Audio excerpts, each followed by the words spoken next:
All set. Hello बच्चों, कैसे हैं आप सब? आई होप आप लोग बिल्कुल बढ़िया होंगे, बिल्कुल मजे में होंगे। तो भाई लोग, बहुत बहुत स्वागत है आप लोगों का फिजिकल केमिस्ट्री की इस सेशन की अभी के लिए आखिरी क्लास में। राइट, वैद्युत रसायन के लास्ट लेक्चर में हम लोग आ गए हैं। आई होप आपको मेरी आवाज आ रही होगी, मैं सबको सुनाई दे रहा हूँ, दिखाई दे रहा हूँ। यस, जल्दी से मुझे बताओ। हाँ जी,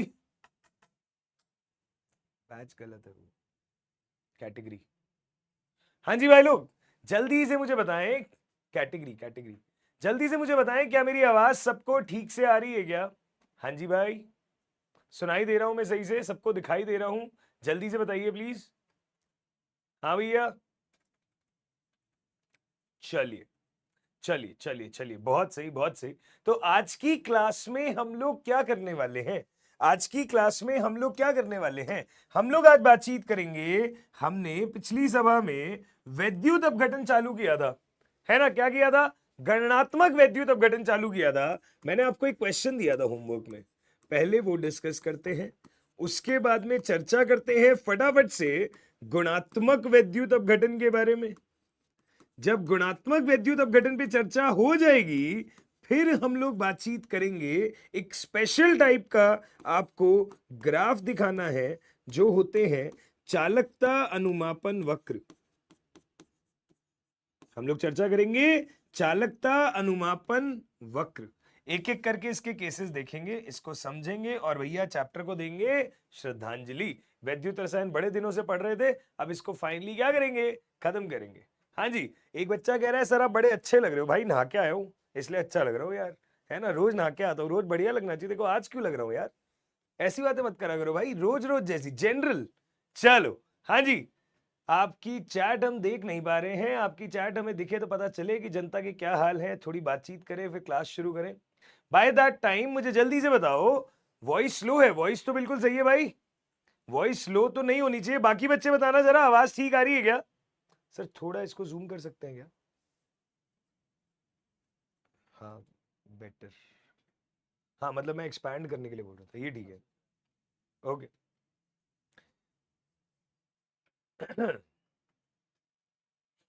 वॉइस ठीक है? जल्दी से मुझे बताओ कोई बच्चा चैट में। ओके साहब, बढ़िया। यार मैंने ना एक होमवर्क में सवाल दिया था कल की क्लास में, जब हमने फैराडे का नियम डिस्कस किया, तो हमने उससे बहुत सारे तरह तरह के फॉर्मूले बनाए। जैसे W इक्वल टू ZIT था, है ना? हमने बोला था तुल्यांकों की संख्या बराबर क्या? मोल्स इनटू एन फैक्टर, या फिर फैराडे की संख्या भी होती है ये, जिसका सूत्र आ रहा था IT अपॉन 96500।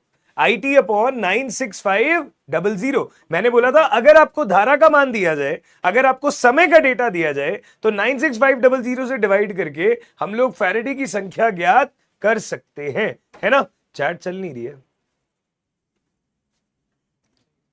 चैट चल नहीं रही है। हाँ रिफ्रेश करो, क्योंकि 3 मिनट से एक भी मैसेज नहीं है। यस, टाइम नहीं मिला। अवनी बेटा यार, अगर पढ़ने वाले बच्चे ये कहेंगे टाइम नहीं मिला, तो बाकियों को क्या दोष दे फिर अपन?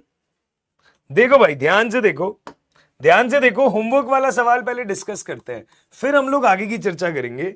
होमवर्क वाला सवाल अभी डिस्कस करते हैं, फिर आगे की चर्चा करेंगे। ध्यान से देखिएगा, क्या है ये क्वेश्चन। सवाल कह रहा है कि एक वैद्युत अपघटनीय सेल में यह अभिक्रिया हो रही है।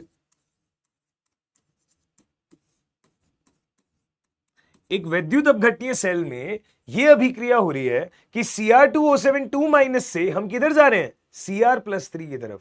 अगर हम Cr+3 की तरफ जा रहे हैं और आपको सवाल कह रहा है ये चीज अम्लीय माध्यम में हो रही है, तो ठीक है, माध्यम तो मेरे लिए उतना मैटर अभी करता नहीं है, क्योंकि मुझे क्वेश्चन कुछ और तरीके से करना है। सवाल कह रहा है यदि 48.25 मिनट के लिए जिस सेल में यह अभिक्रिया हो रही है उससे धारा का प्रवाह किया जाता है, तो बताओ 1 मोल Cr+3 बनाने में कितनी धारा लगी होगी? आपके सर्किट में कितनी धारा बहेगी कि 1 मोल Cr+3 आपका डिपॉजिट हो जाए? 1 मोल Cr+3 आपका डिपॉजिट हो जाए। यस, जल्दी से बताइएगा, जल्दी से बताइएगा। ठीक है, क्या करें डिस्कस? ओके, तो भाई लोग मुझे जो बात करनी है वो इसके बारे में करनी है। मुझे जो बात करनी है वो इसके बारे में करनी है। अगर इसके बारे में बात करनी है तो पहले इसका एक बार एन फैक्टर निकाल दें क्या? अगर एन फैक्टर निकाल दें तो यहां क्रोमियम पे भैया ऑक्सीकरण अवस्था है +6 और यहां है +3, तो अंतर कितने का आ रहा है लाला? अंतर आ रहा है 3 का। अगर अंतर आ रहा है 3 का, यहां पे कितने क्रोमियम है? एक ही क्रोमियम है। तो भाई इसके लिए अगर मैं आपसे एन फैक्टर पूछने लगूं तो आप आंसर क्या दे दोगे? 3 दे दोगे क्या? अरे बोलो ना भाई, हाँ है ना? सही है, एन फैक्टर 3 दे दोगे। अगर आप एन फैक्टर 3 दे दोगे, मोल आपको पता है, धारा आपको बतानी है, तो ऐसा कौन सा फॉर्मूला लगाएं जिससे मोल और एन फैक्टर के साथ साथ हम धारा निकाल सके? याद करना, मैंने आपको एक बात सिखाई है और वो है ये कि जो तुल्यांकों की संख्या होती है वो बराबर होती है IT/96500। IT/96500। मैंने बोला कि तुल्यांकों की संख्या कितनी हो गई? Mole into n factor. और ये चीज किसके बराबर है? धारा हमें निकालनी है। समय का मान अगर मैं सेकंड में रखूं तो वो हो जाएगा 48.25 इंटू 60 डिवाइडेड बाय 96500। 96500 है ना? अगर ये चीज समझ में आती है तो यहां से धारा का मान कितना निकल करके आएगा? ये आएगा 3 इंटू 96500 डिवाइडेड बाय 48.25 इंटू 60, और इसे आप सॉल्व करते हो तो लगभग लगभग आपका आंसर कितना आ जाता है? 100 एम्पेयर। देखिए भाई, कोई मुश्किल बात थी क्या?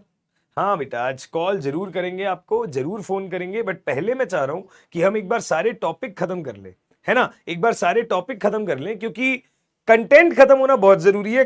कॉल चलो कोई नहीं, बाद में भी हो जाएगा, बट कंटेंट खत्म करना बड़ा जरूरी है एक बार, है ना जी? बढ़िया, ठीक है। तो धारा का मान आ गया 100 एम्पेयर। तो इस क्वेश्चन में आपको सोचना क्या था? आपको सोचना यह था कि सर मुझे इतना दिमाग लगाना होता है कि किस समय पे मैं क्या फॉर्मूला लगा दूं। अगर सही समय पे सही फॉर्मूला चमक गया तो काम बन जाएगा। ठीक है जी, क्लियर है क्या? कोई दिक्कत, कोई समस्या, कोई परेशानी? नहीं भाई, बहुत सही। ये सवाल जो है, ये सवाल आया है इसी बार जेईई एडवांस 2025 में। जेईई एडवांस 2025 में। अब बताओ भाई, जेईई एडवांस में इस तरीके के सवाल आ रहे हैं, कोई दिक्कत थोड़ी है, कर लेंगे हम। अगर हमको कॉन्सेप्ट आता है तो फिर सवाल करने में क्या गड़बड़ है? ठीक है ना भाई? बढ़िया। एक और सवाल करते हैं, एक और सवाल करते हैं, चैट को नीचे वो करना। एक और सवाल देखिएगा जरा ध्यान से, बढ़िया सा सवाल। एक लैंग्वेज समझो, क्वेश्चन की लैंग्वेज से पता चलेगा करना क्या है आखिर। देखो ध्यान से, सवाल अपने को कह रहा है, सवाल अपने को कह रहा है कि भाई ऐसा है, आपके पास CuCN होल ट्वाइस माइनस के जलीय विलयन से, CuCN होल ट्वाइस माइनस के जलीय विलयन से 0.1 एम्पेयर धारा को, 0.1 एम्पेयर धारा को 2 घंटे तक बहाने से, 0.1 एम्पेयर धारा को 2 घंटे तक बहाने से क्या हो गया? क्या हो गया? कैथोड पर 0.3475 ग्राम कॉपर निक्षेपित होता है।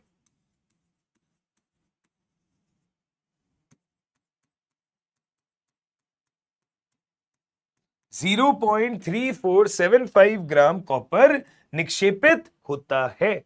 अगर इतना कॉपर निक्षेपित होता है तो समझने की कोशिश करिए, सवाल कह रहा है धारा की दक्षता ज्ञात करें। क्वेश्चन की लैंग्वेज को ध्यान से समझो, क्या कह रहा है?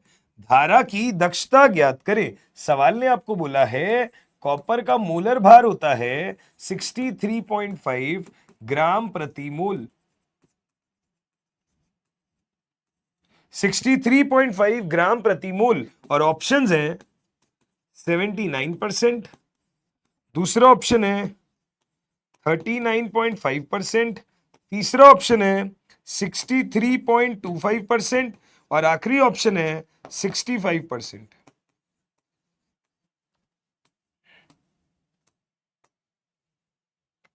समझने की कोशिश करें। Sir inorganic chemistry organic chemistry की क्लास क्यों नहीं चल रही? चलेगी ना बेटा, इसके बाद आएगा। ठीक है सर जी, आपने चैट बंद नहीं की, अभी कर देंगे। अगर पहले पता होता एडवांस में है तो नहीं होता। एग्जैक्टली क्योंकि वो हवा बन जाता दिमाग में, है ना। हम लोग दिमाग में क्या है, सोच ज्यादा करते हैं कि कैसे करें क्या करें। तो इसीलिए मैंने बताया नहीं कि वो एडवांस का सवाल है और आपको करने के लिए दिया। ठीक बात है भाई, ओके। चलिए बड़े, आज बच्चे कम है क्या क्लास में यार?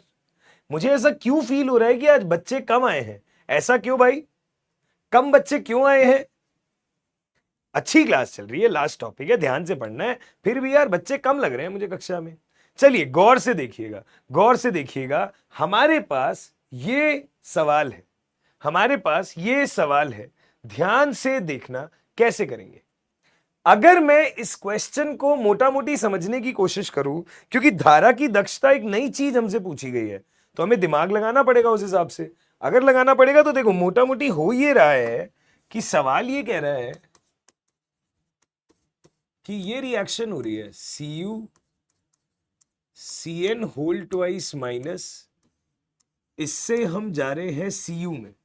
ये रिएक्शन हो रही है ना दोस्त, ठीक है। अगर ये रिएक्शन हो रही है तो ध्यान से देखिएगा, अगर यहां आप कॉपर पे ऑक्सीकरण अवस्था निकालें तो कॉपर पे ऑक्सीकरण अवस्था x है, 2Cn तो हर किसी पे -1, ओवरऑल ऑक्सीकरण अवस्था है -1, तो x -2 अगर -1 के बराबर है तो x का मान था +1, यानी कि कॉपर पर +1 ऑक्सीकरण अवस्था है, यहां कॉपर पर 0 ऑक्सीकरण अवस्था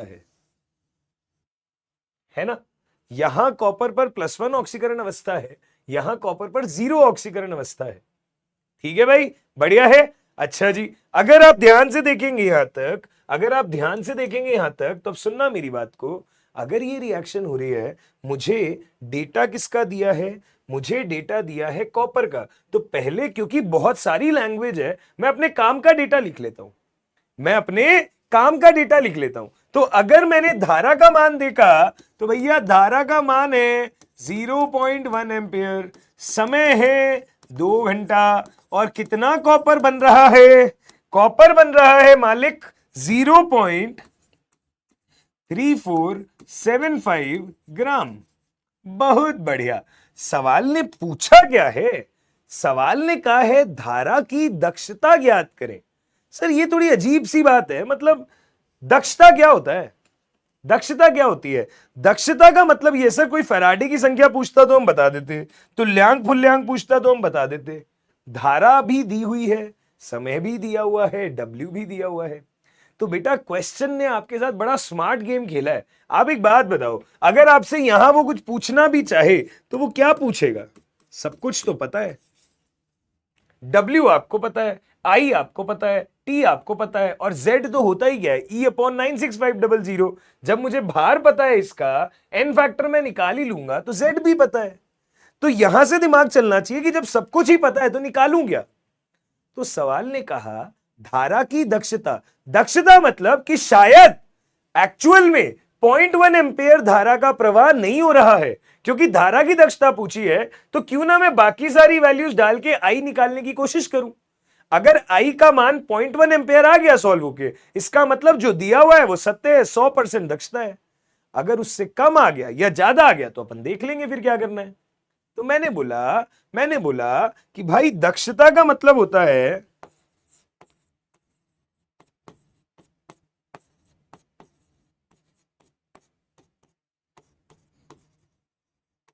एक्चुअल अपॉन थियोरेटिकल इनटू 100।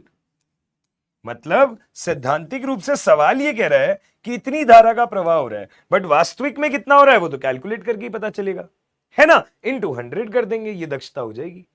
अगर ये दक्षता हो जाएगी तो भाई लोग पहला काम है एन फैक्टर निकालना। यहां +1 ऑक्सीकरण अवस्था, यहां 0, 0 से +1 चेंज है 1 इलेक्ट्रॉन का, तो मैं साफ साफ कह दूं कि इसके लिए एन फैक्टर है 1। ठीक है मालिक, बहुत अच्छी बात है। अगर भैया एन फैक्टर है 1 तो आप समझने की कोशिश करिए, हमने क्या बोला? हमने ये बोला भार है 0.3475,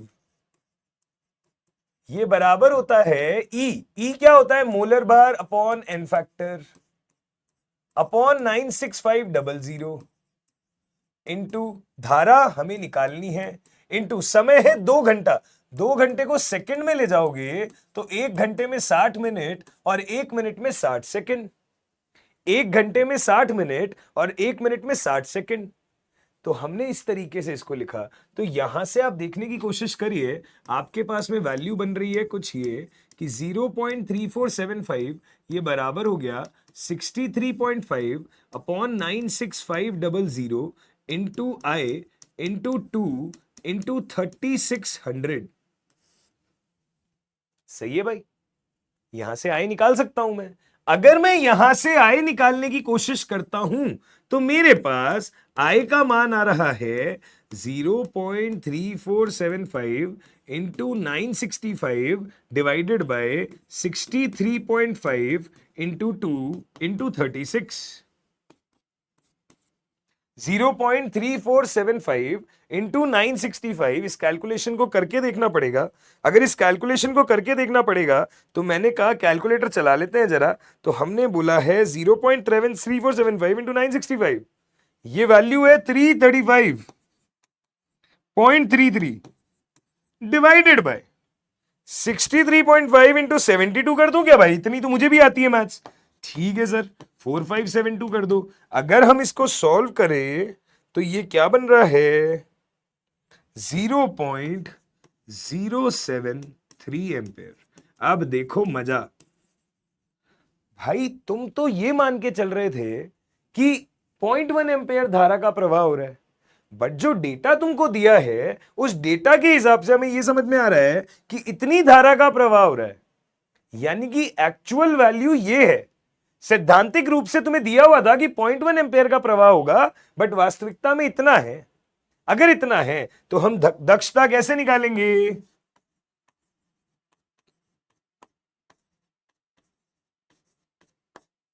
दक्षता कैसे निकालेंगे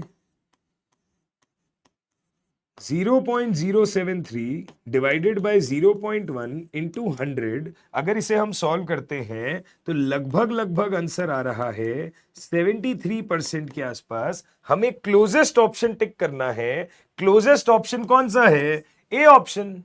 हमने थोड़ा अप्रॉक्स लेके करा है, जो भी है, पर ठीक है। अगर आप ए ऑप्शन को टिक करते हैं, वो आपका क्लोजेस्ट ऑप्शन है, तो दक्षता कितनी आ गई भाई, इतनी आ गई। तो ऐसे सवाल भी आ जाते हैं कि कभी कभी W इक्वल टू ZIT में तो आपकी कमांड बनी गई है, बट कभी कभी ऐसे सवाल भी पूछ लिए जाते हैं और हमें ऐसे सवाल गलत नहीं करके आने हैं। हमें ऐसे सवाल गलत नहीं करके आने हैं। बोलो भैया मेरे प्यारे लाला लालियों, समझ में आया क्या, समझ में आया क्या, बताइए भाइयों। ठीक है क्या सर, ठीक है क्या भाई, प्लीज देखें और बताएं। हाँ जी, प्लीज देखें और बताएं।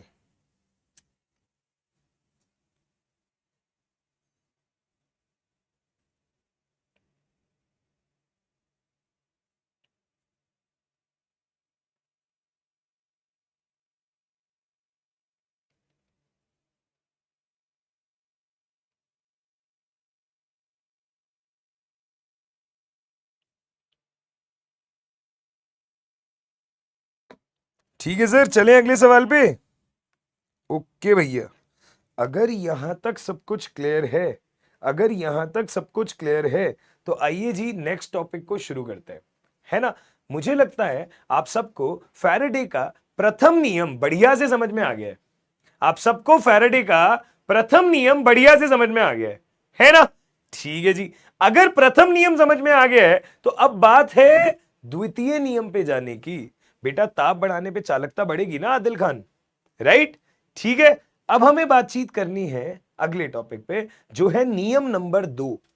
अगर मैं आपसे नियम नंबर 2 की बात करूंगा तो बड़ी ही इजी सी चीज है, जरा ध्यान से देखिएगा।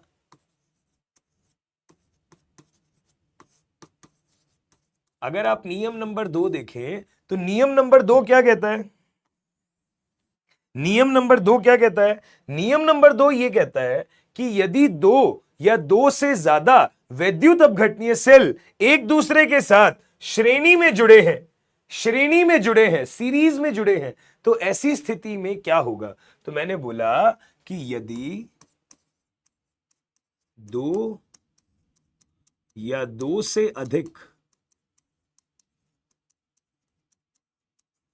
वैद्युत अपघटनीय सेल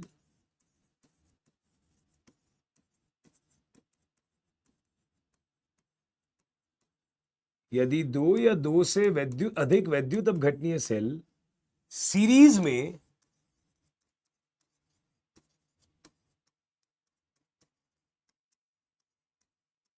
एक दूसरे के साथ जुड़े हों, एक दूसरे के साथ इस तरह से जुड़े हों,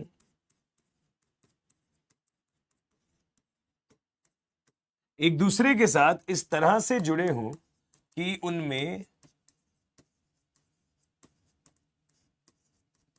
उनमें समान धारा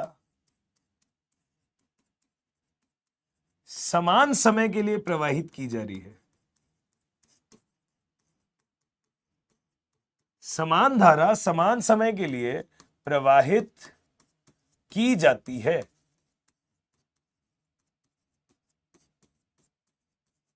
समान धारा समान समय के लिए प्रवाहित की जाती है।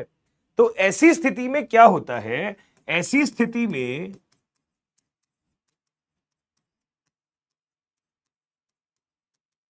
सभी इलेक्ट्रोड पे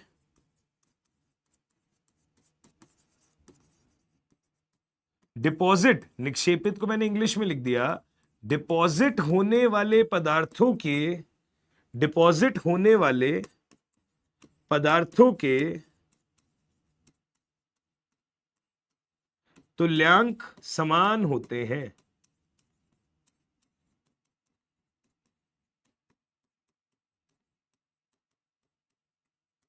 डिपॉजिट होने वाले पदार्थों के तुल्यांक जो है वो क्या होते हैं दोस्त? समान होते हैं।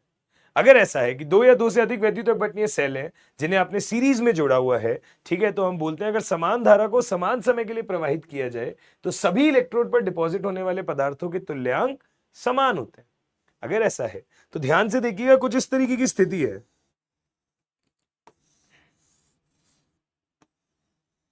मैंने बोला सपोज करो ये तीन वैद्युत अपघटनीय सेल हैं, ठीक है, ये तीन वैद्युत अपघटनीय सेल हैं। अब यहां पे हो क्या रहा है दोस्त? हो कुछ ऐसा रहा है कि आप ये मानिए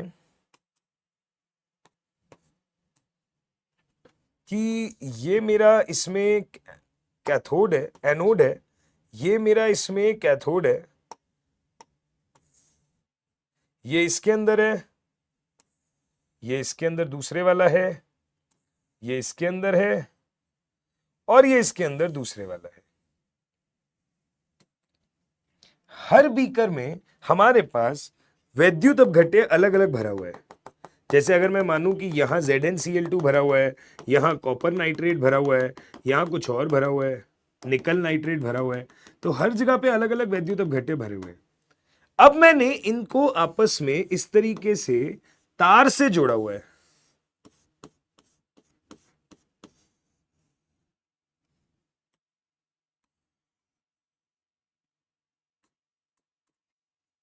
प्लीज देखिए ध्यान से, ठीक है, मैंने इन सबको आपस में तार से जुड़ा हुआ है। तो ये है पहले वाले का एनोड और पहले वाले का कैथोड, ये है दूसरे वाले का एनोड, दूसरे वाले का कैथोड, ये है तीसरे वाले का एनोड, तीसरे वाले का कैथोड। तो हम क्या बोलेंगे? जब वैद्युत अपघटन होगा यहां पे, जब वैद्युत अपघटन होगा यहां पे, तो जितनी भी चीजें जहां भी बन रही है सभी के तुल्यांक आपस में क्या होंगे? बराबर। जितनी भी चीजें जहां भी बन रही है सभी के तुल्यांक आपस में क्या होंगे? बराबर। अगर सभी के तुल्यांक आपस में बराबर होंगे तो हम बोलेंगे कि बेसिकली यहां पे ये होता है, पहले वाली रॉड पे जो भी चीज जाके निक्षेपित हो रही है और इसके एनोड या कैथोड पे, तो ये बात तो हमने पढ़ी थी कि एनोड और कैथोड के तुल्यांक सेम होते हैं। बस उसी तरीके से इसने कह दिया सभी जगह तुल्यांक सेम होते हैं क्योंकि सभी एक साथ जुड़े हुए हैं।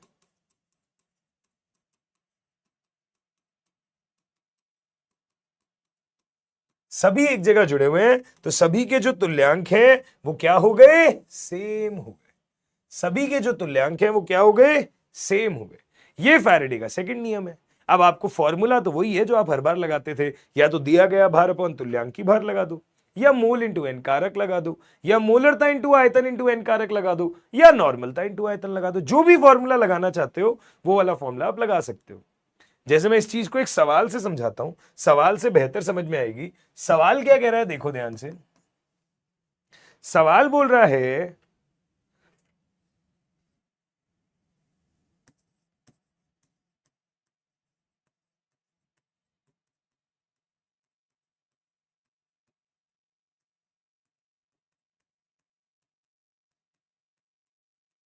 तीन विद्युत अपघटनीय सेल में AgCl, NiCl2, CrCl3 क्रमशः भरा हुआ है। ठीक है, तीन विद्युत अपघटनीय सेल है, उनमें एक एक करके चीजें भरी हुई हैं। बढ़िया बात है। हमने बोला यदि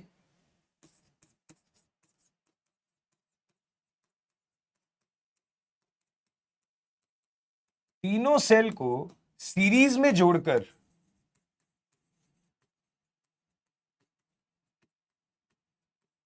यदि तीनों सेल को सीरीज में जोड़कर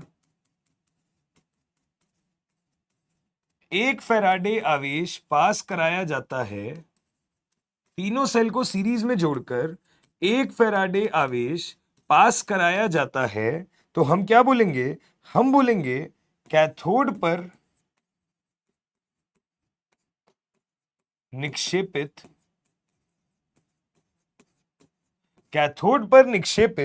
सिल्वर, निकल तथा क्रोमियम के ग्राम कितने होंगे।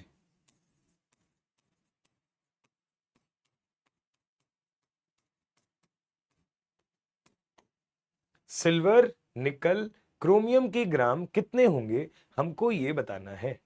प्लीज गौर से देखें, बिल्कुल ऐसा ही सेटअप है। आप ये मान लो पहले में AgCl भरा हुआ है, दूसरे में NiCl2 भरा हुआ है, तीसरे में CrCl3 भरा हुआ है। पूरे से सेम करंट सेम समय के लिए पास कराएंगे। उसकी जगह उसने कह दिया ओवरऑल मैंने एक फैराडे आवेश पास करवाया। बताओ कैथोड पर, इसके कैथोड पे सिल्वर, इसके कैथोड पे निकल और इसके कैथोड पे क्रोमियम जाएगा। ये बात मैं समझता हूं। ये बात मैं कैसे समझता हूं, मैं ऐसे समझता हूं कि भाई AgCl जो है वो विघटित होगा Ag प्लस और Cl माइनस की तरह। समझो इस बात को, AgCl जो है वो विघटित होगा Ag प्लस Cl माइनस की तरह। अब Ag प्लस एक धनायन है, धनायन हमेशा किधर भागेगा, ऋणात्मक इलेक्ट्रोड की तरफ, यानी कि कैथोड की तरफ। अगर धनायन आपका कैथोड की तरफ भागेगा यानी कि अपचयन करेगा और Ag प्लस एक इलेक्ट्रॉन का लाभ लेके Ag सॉलिड में तब्दील हो जाएगा। ठीक इसी प्रकार से यदि मैंने NiCl2 की बात करी तो मैंने बोला कि ये निकल +2 देता है, ये Cl माइनस देता है। अब निकल +2 दूसरे बीकर में कैथोड की तरफ भागेगा। अगर निकल +2 कैथोड की तरफ भागेगा तो 2 इलेक्ट्रॉन का लाभ करके निकल सॉलिड दे देगा। और आखिरी है CrCl3, तो ये है क्रोमियम +3, ये है Cl माइनस। तो क्रोमियम +3 3 इलेक्ट्रॉन का लाभ करके क्रोमियम सॉलिड में परिवर्तित होगा। समझ पा रहे हो? तो हर केस में कैथोड पर धातु डिपॉजिट होगा। हाँ, Ag के केस में n फैक्टर 1 हो जाएगा क्योंकि 0 से +1 का चेंज है। निकल के केस में n फैक्टर 2 हो जाएगा और क्रोमियम के केस में n फैक्टर 3 हो जाएगा। क्रोमियम के केस में n फैक्टर 3 हो जाएगा। अगर ऐसा है भाई तो सबसे एक फैराडे आवेश पास करवाया, मतलब आवेश कॉमन है। सोचो ये फॉर्मूला आया कैसे होगा। मैंने बोला W is equal to EIT upon 96500। ये था पहले नियम का फॉर्मूला। बेटा सोचो, सेम धारा सेम समय के लिए प्रवाहित करी, ये चीज फिक्स है ही। यानी कि मैं ये बोलूं क्या, हर बीकर के लिए ये जो चीज है ये क्या है, कांस्टेंट। हर बीकर के लिए ये चीज क्या है, कांस्टेंट। अगर ये चीज कांस्टेंट है तो मैं ये कह सकता हूं ना कि W/E का मान ही तो है ये, और ये चीज क्या है, कांस्टेंट। कांस्टेंट बोले तो नियत। अगर ये चीज नियत है तो W/E का मतलब क्या हो गया, तुल्यांकों की संख्या। यानी कि मैं ये कह दूं कि तुल्यांकों की संख्या जो है वो क्या है, नियत है, कांस्टेंट है। तो हर जगह पे तुल्यांक बराबर होंगे, इसीलिए तो ये वाला फॉर्मूला है कि जहां जितने तुल्यांक बनेंगे सबकी संख्या क्या होगी, बिल्कुल एज इट इज सेम होगी। तो अब मुझे करना क्या है, मुझे ये समझ में आ रहा है कि एक जगह पे Ag बन रहा है, एक जगह पे Ni बन रहा है और एक जगह पे क्रोमियम बन रहा है। तो मैंने बोला ये देखो भैया, मैंने बोला Ag के तुल्यांक, निकल के तुल्यांक, क्रोमियम के तुल्यांक ये आपस में बराबर होंगे। और तुम्हें समझ आ रहा है कि नहीं आ रहा, बट मुझे ये बात समझ में आ रही है कि मैंने पिछली क्लास में ये पढ़ा था कि तुल्यांकों की संख्या और फैराडे की संख्या बिल्कुल सेम होती है। तुल्यांकों की संख्या और फैराडे की संख्या बिल्कुल सेम होती है, तो जितने फैराडे आवेश है उतने ही तुल्यांक होंगे। अगर ये चीज है तो हमारे पास मेरे प्यारे बच्चों प्लीज ध्यान से देखें, ये रिलेशनशिप बनेगा। क्या ये रिलेशनशिप समझ में आ रहा है क्या, क्या ये रिलेशनशिप समझ में आ रहा है क्या? हर किसी के तुल्यांक का मान 1 है। अगर हर किसी के तुल्यांक का मान 1 है दोस्त, तो हर किसी के तुल्यांक निकालेंगे कैसे? तो यार फॉर्मूला होता है दिया गया भार अपॉन तुल्यांकी भार, इसका मान 1 है। इसी तरीके से दिया गया भार अपॉन तुल्यांकी भार, इसका मान भी 1 है। और इसी तरीके से दिया गया भार अपॉन तुल्यांकी भार, इसका मान भी 1 है। हर जगह पे तुल्यांकों की संख्या क्या दी हुई है, 1 दी हुई है। अगर हर जगह पे तुल्यांकों की संख्या 1 दी हुई है तो आप इस बात को समझने की कोशिश करें कि हमें क्वेश्चन ने एक और डेटा दिया था जो हमने लिखा नहीं, और वो है एटॉमिक मासेस। सिल्वर का होता है 108, निकल का होता है 59, क्रोमियम का होता है 52। अगर ये चीज है तो आइए बात को करें ध्यान से। हमने यहां पे बोला सिल्वर का भार मुझे निकालना है, वो ऑब्वियसली तुल्यांकी भार के बराबर होगा, और तुल्यांकी भार के बराबर होगा तो मोलर भार अपॉन एन कारक, यानी कि आंसर आ गया 108 ग्राम। इसी तरीके से अगर मैं सेकंड स्थिति में बात करूं तो मैंने बोला निकल धातु का जो भार है वो निकल के तुल्यांकी भार के बराबर है, और निकल का तुल्यांकी भार कितना है, 59, एन फैक्टर है 2। आंसर क्या आ जाएगा, 29.5 ग्राम। इसी तरीके से अगर मैंने बोला क्रोमियम का भार, तो क्रोमियम का भार बराबर होगा क्रोमियम के तुल्यांकी भार के, तुल्यांकी भार है 52, और बेटा क्रोमियम का एन फैक्टर कितना आ रहा है, 3। तो आंसर आ गया 3 वन जा 3, 14 ग्राम। नहीं, 3 वन जा 3, 2 2, 3 7 जा 21, 17.3 ग्राम। तो इस तरीके से सिल्वर, निकल, क्रोमियम तीनों के जो जो भार निक्षेपित होंगे मैंने लगा दिया, तो है तो वो सेम, वही फैराडे का नियम ही है। बस इस बारी बात है सिर्फ ये कि ये फंडा, सिर्फ ये एक नई चीज है, बाकी तो सब कुछ सेम ही है। बाकी तो सब कुछ सेम ही है, तरीका करने का बिल्कुल सेम है। देखिए ध्यान से, इसमें ये स्टैंडर्ड एक ही प्रोफाइल है, कोई और ज्यादा सवाल बनते नहीं है, तो बस हमने वही सवाल आपको करवा दिया। आपको बहुत जगह दिखेगा स्टैंडर्ड सवाल है, कोई खास बात नहीं है इसमें। देखिए भाई ध्यान से, सही है क्या भाई? कोई समस्या, कोई दिक्कत, कोई परेशानी है तो बताओ। कोई समस्या, कोई दिक्कत, कोई परेशानी है तो बताओ यार।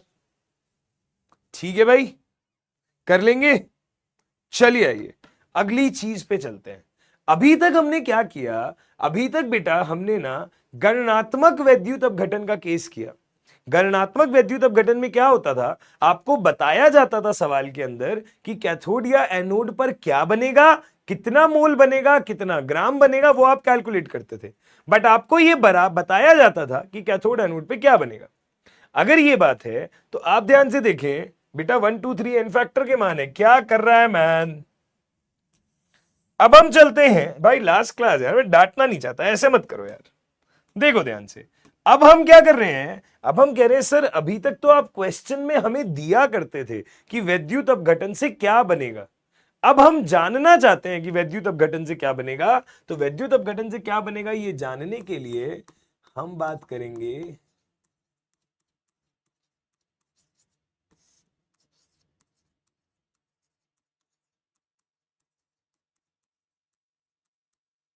हम बात करेंगे गुणात्मक वैद्युत अपघटन, है ना।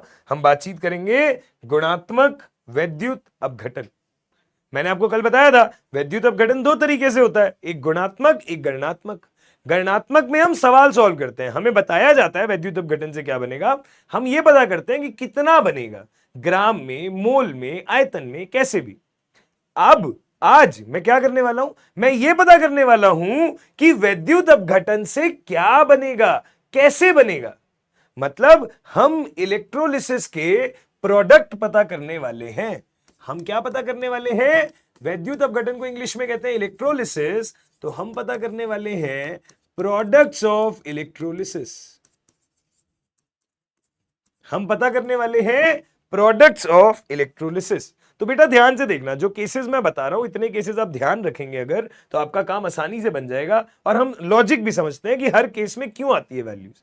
पर हां, मैं यहां पे समझाने के लिए ई नॉट का डेटा यूज करूंगा, वो डेटा आपको कतई याद रखने की जरूरत नहीं है। हाँ, आपको ये केसेस ध्यान रखने, आपका काम बन जाता है।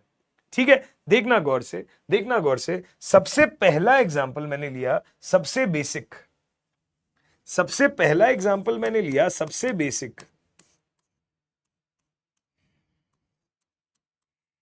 मेरे पास गलित NaCl विलयन है, मेरे पास गलित NaCl विलयन है। अगर इसका मैंने वैद्युत अपघटन करवाया तो मुझे बताना है क्या प्रोडक्ट बनेंगे।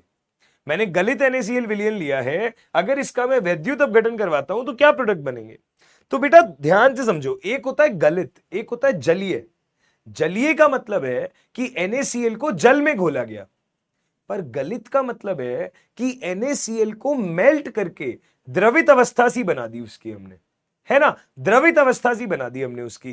पर अगर जलीय लिखा होता तो बात अलग होती, जलीय होता तो मतलब ये होता कि इस चीज को जल में डाला है, पर अभी NaCl ही है बीकर में, जल नहीं है, पर इसी को आपने थोड़ा लिक्विड फॉर्म में, द्रवित अवस्था में कन्वर्ट किया है, मेल्ट करके। तो बेटा आप ध्यान से समझो, अगर आपके पास में NaCl है, इसका मतलब आपके पास कौन कौन से आयन है, Na प्लस है सर, Cl माइनस है सर। अब ये बात हम बच्चे बचपन से जानते हैं कि धनायन जाता है कैथोड की तरफ और ऋणायन जाता है एनोड की तरफ। धनायन जाता है कैथोड की तरफ, ऋणायन जाता है एनोड की तरफ। और हम ये भी जानते हैं कि कैथोड पर होता है अपचयन और एनोड पर होता है ऑक्सीकरण।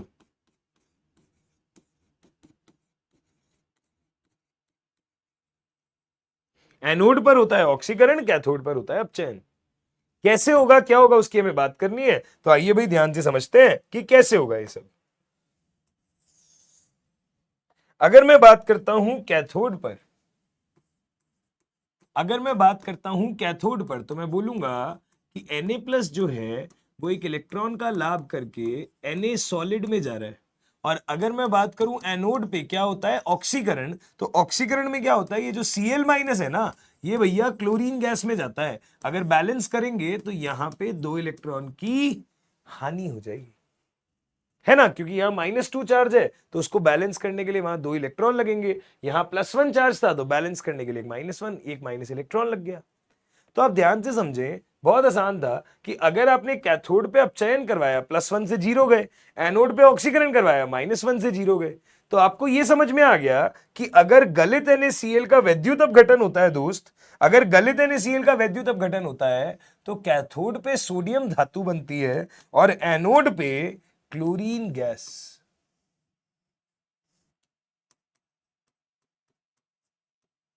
कैथोड पे सोडियम धातु बनता है और एनोड पे क्लोरीन गैस।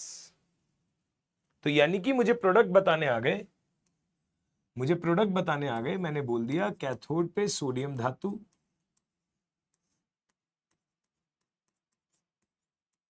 और एनोड पर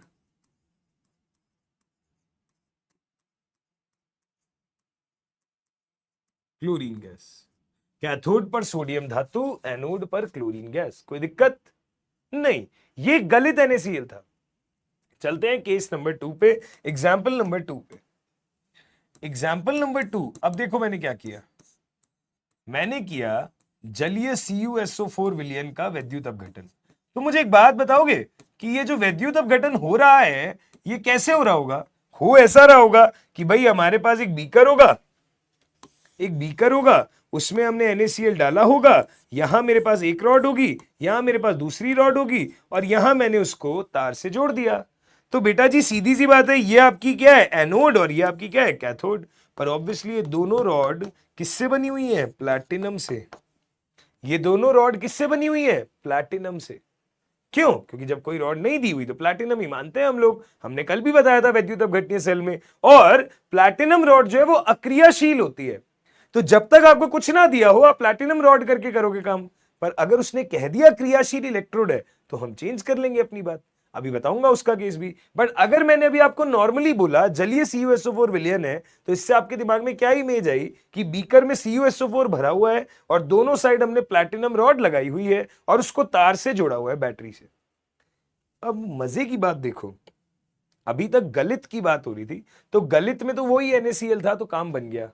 पर जब जलीय CuSO4 विलयन है तो इसका मतलब आपने इस CuSO4 को किस में डाला हुआ है? जल में। अगर आपने CuSO4 को जल में डाला है तो बेटा यहां पे इस CuSO4 से तो कॉपर आयन बनेगा, सल्फेट आयन बनेगा। CuSO4 से कॉपर आयन बनेगा और सल्फेट आयन बनेगा, ये तो ठीक है। और अगर मैं उसे जलीय कह रहा हूं तो इसका मतलब मेरे पास जल भी मौजूद है। तो आपको ध्यान इस बात पे देना है, आपको ध्यान इस बात पे देना है कि जब कोई चीज जलीय है इसका मतलब जल भी वैद्युत अपघटन में हिस्सा लेगा। क्योंकि मैंने कल की क्लास में आपको जल का वैद्युत अपघटन बकायदा दिखाया था कि एनोड पे क्या होता है, कैथोड पे क्या होता है। तो सर अब की बार तो दो दो रिएक्शंस हो गई। कैथोड पे कॉपर आयन भी अपचयित होगा और जल भी अपचयित होगा। एनोड पे सल्फेट आयन ऑक्सीकृत होगा, जल भी ऑक्सीकृत होगा। अब मजा आएगा ये बताने में कि वैद्युत अपघटन का प्रोडक्ट क्या होगा। क्यों? क्योंकि बेटा जल जो है वो खुद भी वैद्युत अपघटन करता है, कैथोड एनोड पे अलग अलग अभिक्रिया करता है। आइए बात करके देखते हैं। अगर मैंने आपसे बात करी कैथोड की, अगर मैंने आपसे बात करी कैथोड की, तो कैथोड पे अपचयन होता है। तो एक रिएक्शन तो ये हो रही है कि Cu+2 जो है ये 2 इलेक्ट्रॉन का लाभ लेके Cu सॉलिड में परिवर्तित हो रहा है, ठीक है। और दूसरी रिएक्शन ये हो रही है कि H2O जो है, कल ही सिखाई थी आपको रिएक्शन और मैंने कहा था इस रिएक्शन को याद रखना, ये अगले लेक्चर में बहुत काम आएगी, तो इसी के लिए सिखाया था। ये हमारी हो गई जल की रिएक्शन। कैथोड पे अपचयन होता है तो +2 से 0 यहां भी अपचयन, +1 से 0 यहां भी अपचयन। अगर दोनों में अपचयन अपचयन हो रहा है तो बेटा जी अगर आपको पता करना है कि दोनों में से कौन सी रिएक्शन मेन होगी, क्योंकि प्रोडक्ट तो कैथोड पे एक ही बनेगा, अब इन दोनों में से कहां से बनेगा वो पता करने के लिए मुझे इनका E0 का डेटा लिखना पड़ेगा। तो कॉपर का डेटा तो हमने गैल्वेनिक सेल में काफी बार यूज किया है और जल का डेटा मैंने आपको याद करने के लिए बोला था।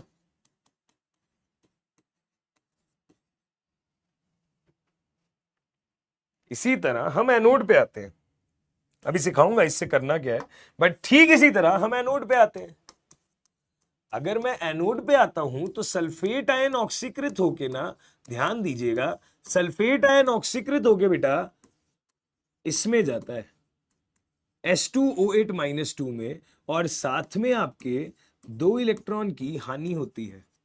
और इसी तरह जो जल है उसका तो ऑक्सीकरण सब जानते ही है कि H2O जो है वो ऑक्सीकृत होके जाता है O2 गैस +4H +4 इलेक्ट्रॉन। बच्चा ये कहेगा सर हमें ये रिएक्शन लिखनी कैसे आएगी? तो बेटा अब जब मैं लिख रहा हूं तो इसको देखो और यूज करना सीखो। इससे पहले किसी को नहीं आती थी, ये जब हम लिख रहे हैं तो देख के आएगी। कॉपर +2 को कॉपर में भेजना बहुत आसान है क्योंकि सभी धातु आयन धातु में जाते हैं, पर ये पहली एक अटपटी सी रिएक्शन है, तो ये यहां पे देखो और ध्यान रखो। अगर इसे आप ध्यान रखने की कोशिश करेंगे तो मैंने आपको जल का डेटा तो याद करने के लिए कहा था। मैंने बोला था कि जल का जो ऑक्सीकरण विभव होता है ये वैल्यू होती है -1.23 वोल्ट, और ये जो सल्फेट के लिए ऑक्सीकरण विभव होता है ये वैल्यू क्या हो गई, -2.01 वोल्ट। ये डेटा याद रखना है, कॉपर का डेटा, सल्फेट का डेटा याद रखना है। देखिए ध्यान से, मैंने दो रिएक्शन लिखी कि कैथोड पे ये 2 रिएक्शन हो रही है, एनोड पे 2 रिएक्शन हो रही है। अब इन दोनों में से सही कौन गलत कौन ये चेक करना होगा, वो भी हम चेक कर लेंगे, पर यहां तक जो लिखा वो देखो पहले।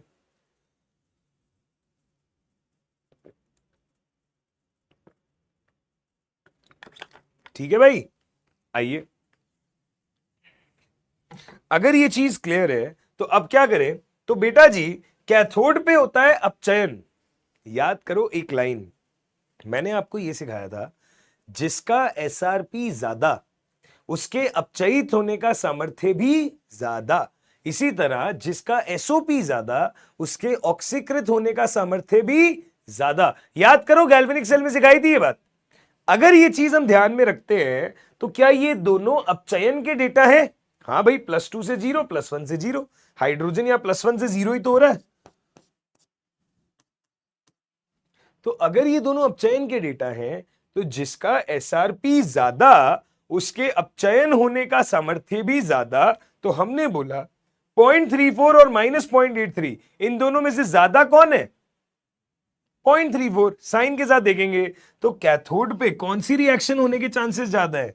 ये, यानी कि नीचे वाली रिएक्शन नहीं होगी, कैथोड पर ऊपर वाली रिएक्शन होगी, यानी कि कैथोड पर प्रोडक्ट क्या होगा? कॉपर। हमें लगा था कि या तो हाइड्रोजन गैस निकलेगी या कॉपर डिपॉजिट होगा, तो अब हमें समझ में आ रहा है कि यहां पे क्या होगा? कॉपर डिपॉजिट होगा। सही है भाई।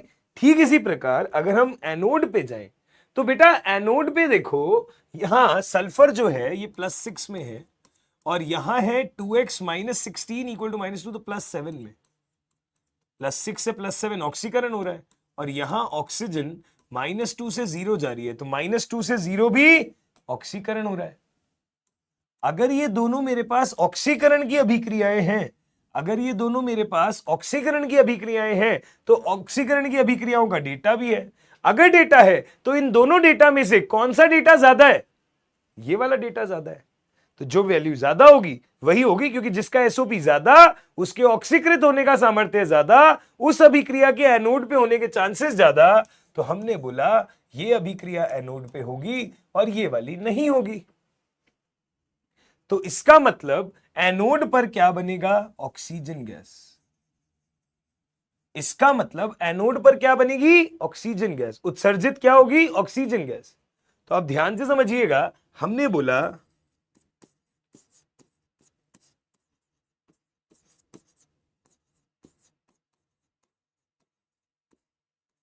जलीय CuSO4 विलयन के वैद्युत अपघटन से, जलीय CuSO4 के वैद्युत अपघटन से कैथोड पर कॉपर धातु डिपॉजिट होता है और एनोड पर ऑक्सीजन गैस उत्सर्जित होती है।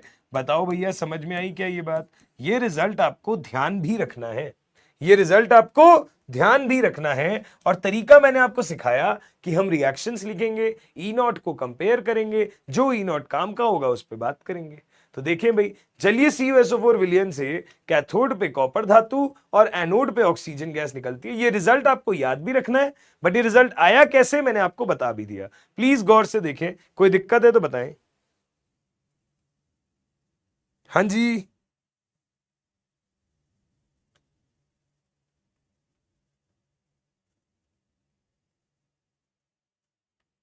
हाँ जी, ठीक है भाई, चलो अच्छी बात है, आपको समझ में आया। अब मैं एक ट्विस्ट बताता हूं, अब मैं एक ट्विस्ट बताता हूं। सपोज करो मैंने ये बोला कि जलीय CuSO4 विलयन का ही वैद्युत अपघटन हमको करवाना है।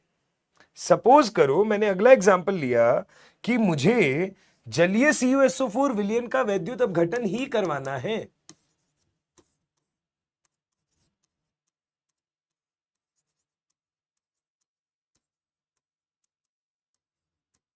जलीय CuSO4 विलयन का ही वैद्युत अपघटन करवाना है, परंतु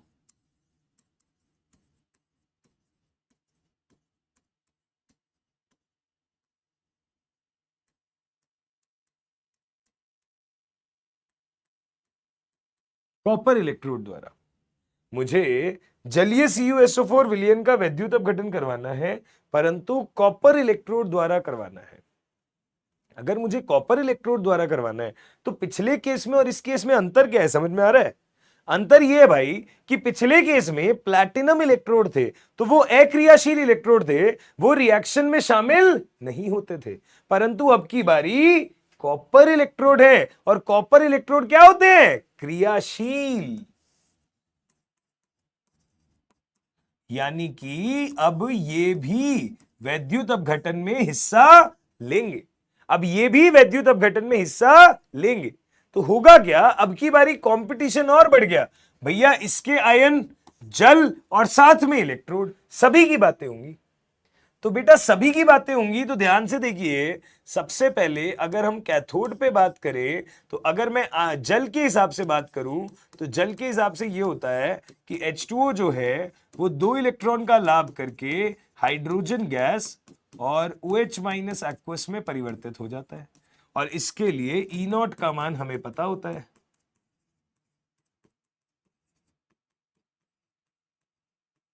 -0.83 वोल्ट। दूसरी रिएक्शन होती है कॉपर +2 की।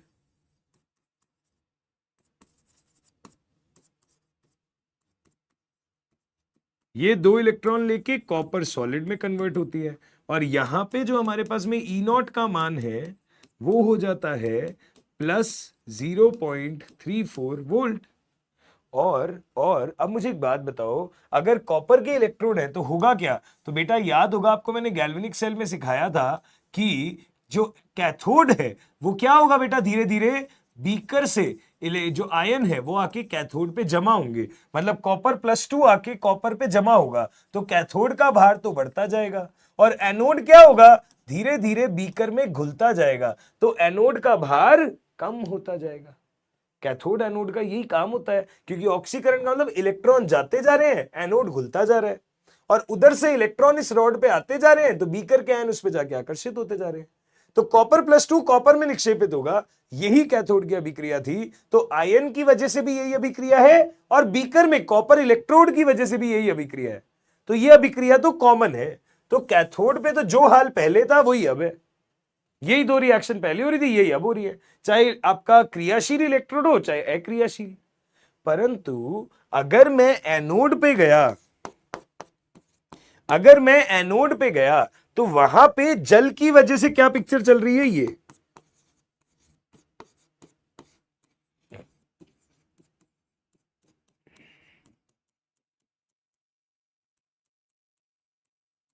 जल की वजह से क्या पिक्चर चल रही है, ये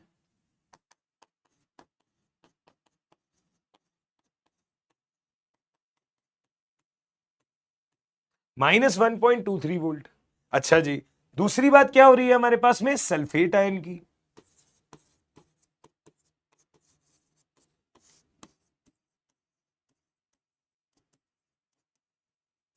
ठीक है जी, हमने बोल दिया 2 इलेक्ट्रॉन की हानि हो रही है।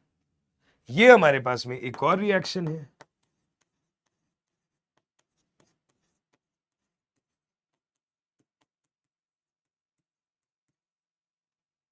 ठीक है, और एक और रिएक्शन हो रही होगी क्या, जो अभी अभी मैंने बोला कि जो रॉड है क्योंकि वो क्रियाशील है तो वो धीरे धीरे बीकर में क्या होती जा रही होगी, डिसॉल्व, क्योंकि ऑक्सीकरण का मतलब होता है इलेक्ट्रॉन की हानि, इलेक्ट्रॉन निकलते जा रहे हैं और रॉड बीकर में डिसॉल्व होती जा रही है, मतलब जो कॉपर की रॉड है वो बीकर में कॉपर +2 आयन की फॉर्म में घुलती जा रही है। ये है हमारी तीसरी इक्वेशन, और क्योंकि मुझे ऊपर एसआरपी पता था तो एसओपी निकालना कोई मुश्किल काम तो नहीं है। अब मुझे बताओ जरा, कैथोड पर क्या होगा और एनोड पर क्या होगा? तो सर कैथोड पे तो दो है कंपैरिजन के, बिल्कुल एज इट इज पिछली वाली बात है, ये वाली अभिक्रिया होगी ये वाली नहीं होगी। तो हमारा कैथोड पर कॉपर धातु निक्षेपित होगा, हमारा कैथोड पर कॉपर धातु निक्षेपित होगा। एनोड पर इस बार 3 अभिक्रियाएं हैं और तीनों अभिक्रियाओं में अगर आप कंपैरिजन करोगे तो आपको समझ आएगा ये वैल्यू सबसे बड़ी है, ये वैल्यू सबसे बड़ी है। यानी कि एनोड पर हमारे पास बीकर में कॉपर आयन क्या होगा, घुलता जाएगा। यानी कि अगर तुम नोटिस करो तो सिर्फ ये क्रियाशील इलेक्ट्रोड लेते ही फर्क क्या पड़ गया, फर्क ये पड़ गया कि अगर मैंने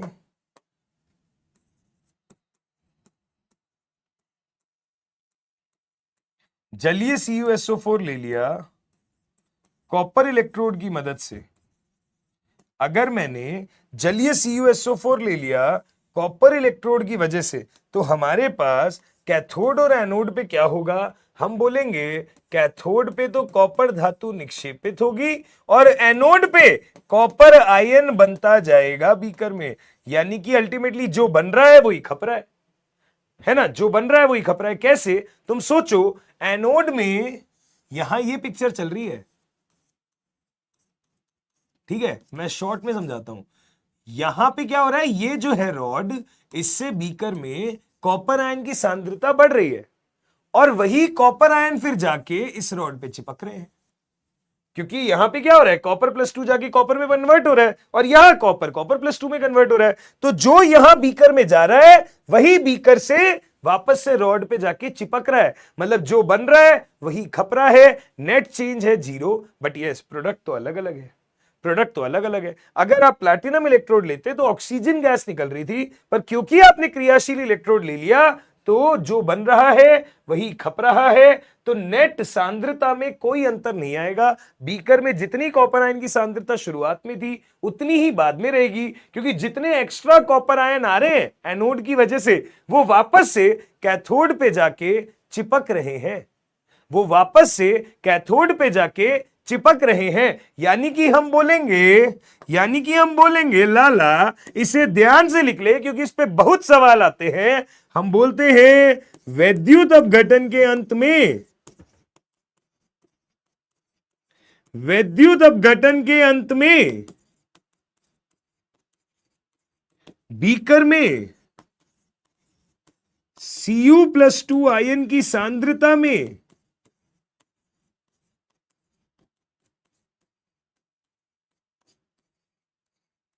कोई चेंज नहीं आएगा।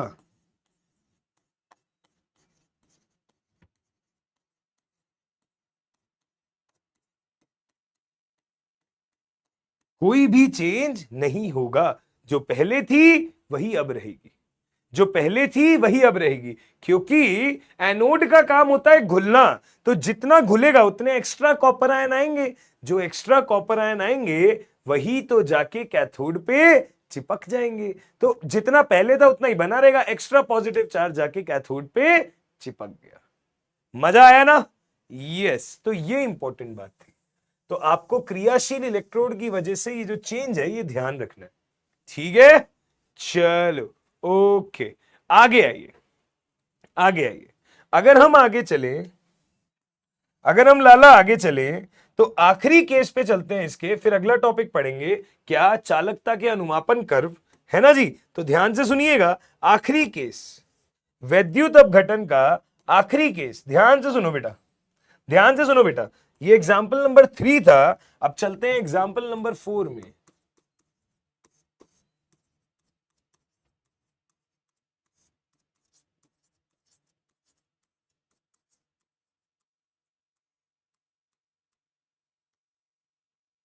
एग्जाम्पल नंबर 4 है जलीय NaCl विलयन। एग्जाम्पल नंबर 4 है जलीय NaCl विलयन।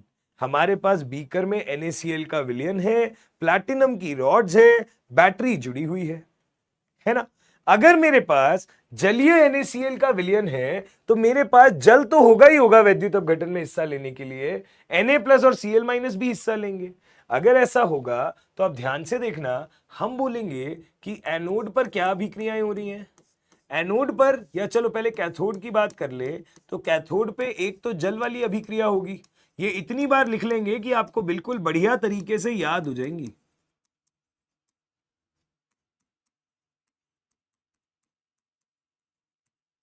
है ना। अगर ये बढ़िया तरीके से याद हो जाएंगी तो हम बोलेंगे ई नॉट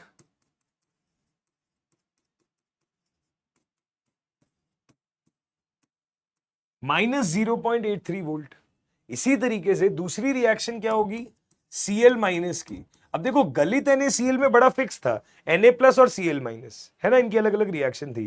पर यहां पे क्या हो रहा है कि हमने जल के लिए तो ये बोला, और कैथोड पे जो Na प्लस है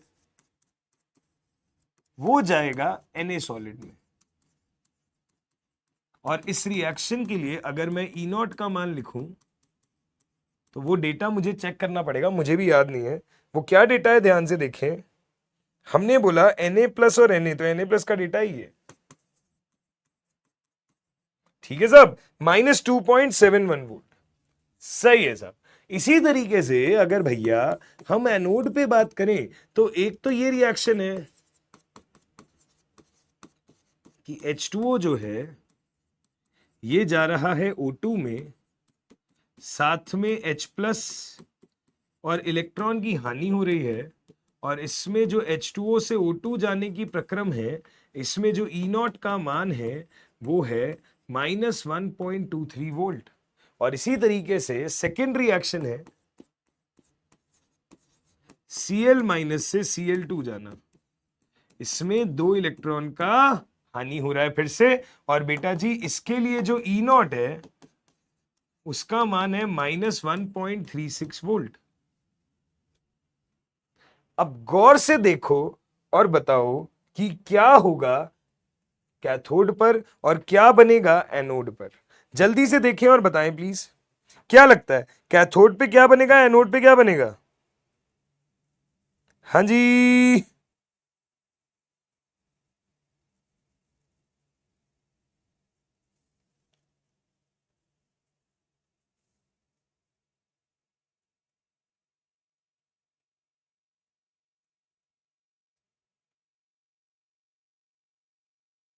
ठीक है क्या भाई?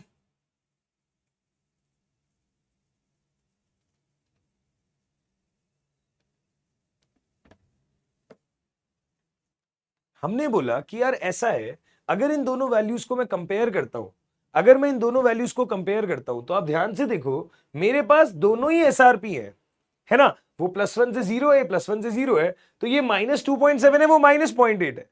अगर मैं एसआरपी को कंपेयर करता हूं तो जिसका एसआरपी ज्यादा वो रिएक्शन कैथोड पे होगी, यानी कि ये होगी और ये नहीं होगी, है ना, बढ़िया। और अगर मैं एनोड पे बात करता हूं तो सर जिसका एसओपी ज्यादा वो हो जाएगा, यानी कि -1.23 और -1.36 हम क्या बोल देंगे, अरे लाला बोलो, ये हो जाएगा और ये नहीं होगा। सही बात है, अभी तक जो पढ़ा है उसके हिसाब से ये बता पा रहे हो क्या? आशीष बेटा वन शॉट जब आएगा जब देखेंगे, अभी जो चल रहा है उसको देख लें यार ध्यान से अपन, है ना। हमारी जो जनता है, हमारे जो बच्चे हैं, ये इतने उतावले हैं, इन्हें लगता है भैया जो चल रहा है वो तो फुद्दू है, कुछ नया आता रहे जीवन में। अरे भैया नया नया नया तुम्हारी लाइफ में नया भी जब आएगा जब इसको पढ़ के जाओगे, नहीं तो घर में ही रह जाओगे, कैसे नया लाओगे कुछ, है? कमाल कर देते हैं बिल्कुल ही। यस, अगर मैंने बोला कि एसआरपी एसओपी की वैल्यूज कंपेयर करनी है तो हमने कर दी, परंतु ये जो केस है ना भैया जलीय NaCl, ये थोड़ा सा इंपॉर्टेंट केस है, क्योंकि इसमें थोड़ा सा अपवाद आ जाता है। क्या आ जाता है भाई? अपवाद आ जाता है। कैसा अपवाद आ जाता है? यहां पे एनोड पर जो सोचा था उससे अलग होता है कुछ, एनोड पर जो सोचा था उससे अलग होता है कुछ। यहां पे होना तो यही चाहिए था जो अभी तक सीखा है, बट हो ये जाता है। और ये बात इंपॉर्टेंट है कि जो अभी तक सीखा है, जो अभी तक करते आ रहे हैं, हमेशा वही फॉलो होना चाहिए था, पर यहां पे उल्टा हो जाता है, ऑक्सीजन की जगह क्लोरीन गैस निकल जाती है।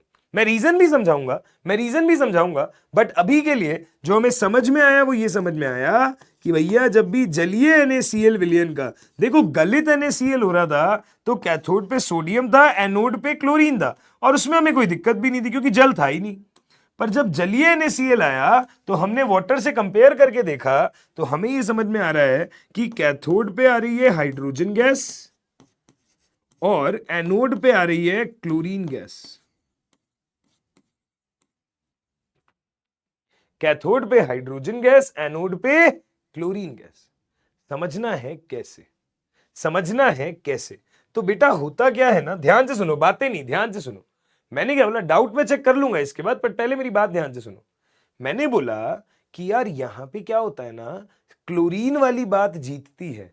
क्यों जीतती है? क्योंकि बेटा ऐसा देखा जाता है, प्रायोगिक तौर पे ऐसा देखा गया कि ऑक्सीजन का बनना ऊष्मा गतिकीय रूप से बहुत ही धीमा पद साबित हुआ।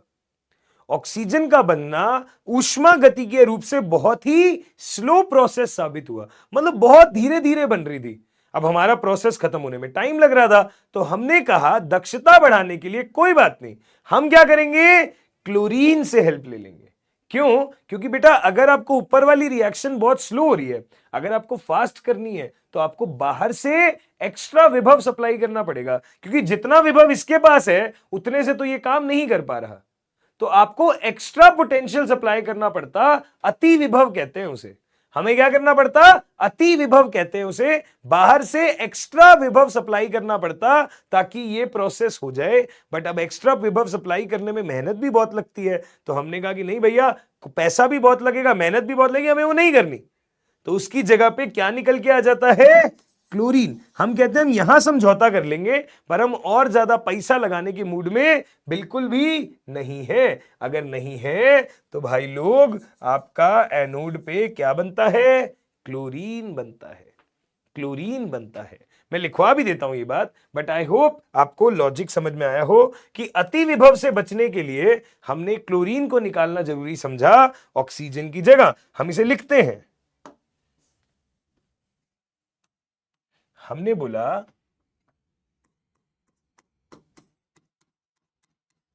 यहां एनोड पर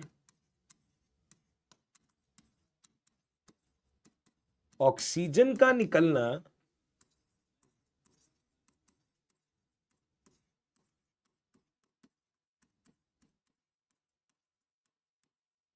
ऊष्मागतिकीय रूप से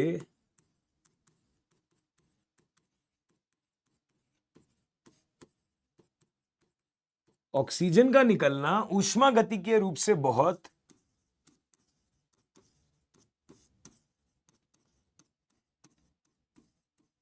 धीमा पद माना जाता है। यहां एनोड पर ऑक्सीजन गैस का निकलना ऊष्मागतिकीय रूप से बहुत धीमा पद माना जाता है। अगर ऊष्मागतिकीय रूप से बहुत धीमा पद माना जाता है तो इस तरह से ऑक्सीजन गैस उत्सर्जित करवाने के लिए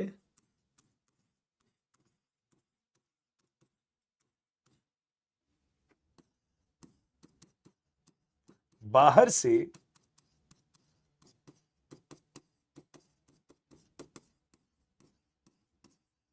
एक्स्ट्रा विभव सप्लाई करना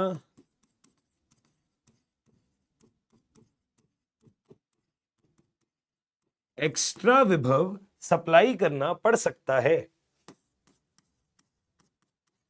जिसे अति विभव कहते हैं। एक्स्ट्रा विभव सप्लाई करना पड़ सकता है, जिसे अति विभव कहते हैं।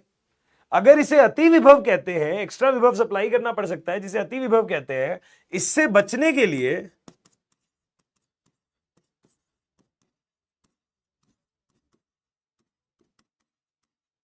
एनोड पर क्लोरीन गैस को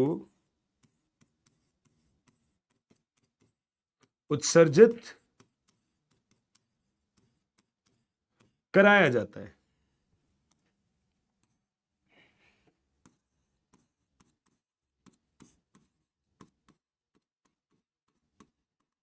इससे बचने के लिए एनोड पर क्लोरीन गैस को उत्सर्जित कराया जाता है। ठीक है, तो हम बोलते हैं एनोड पर क्लोरीन गैस निकलती है। यहां पे देखो ध्यान से, कोई दिक्कत है तो बताओ। देखो ध्यान से, कोई दिक्कत है तो बताओ।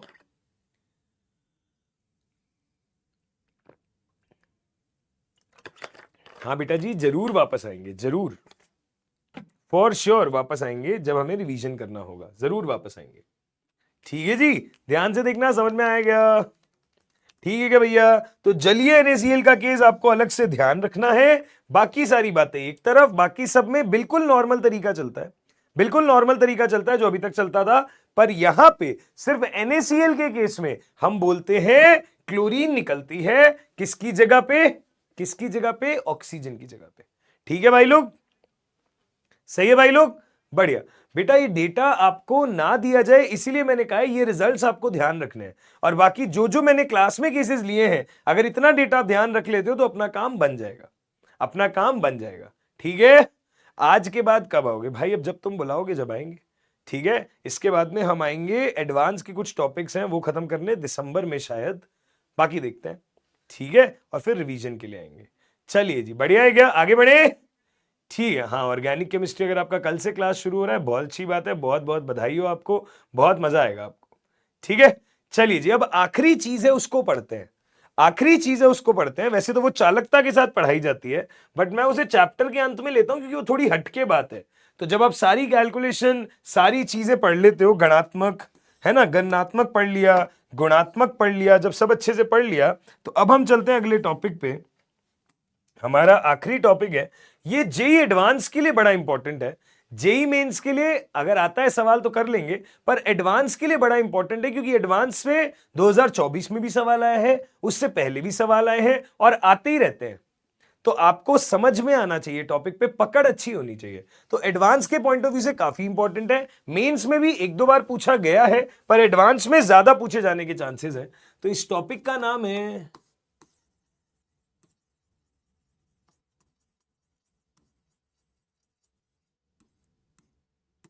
कंडक्टोमेट्रिक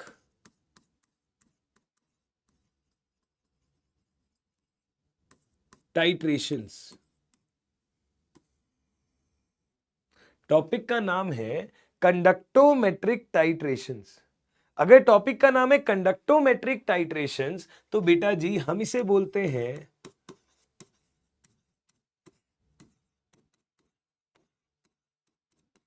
चालकता अनुमापन। ध्यान से देखना, 4 केसेस है, छोटे छोटे से, बहुत आसानी से होंगे।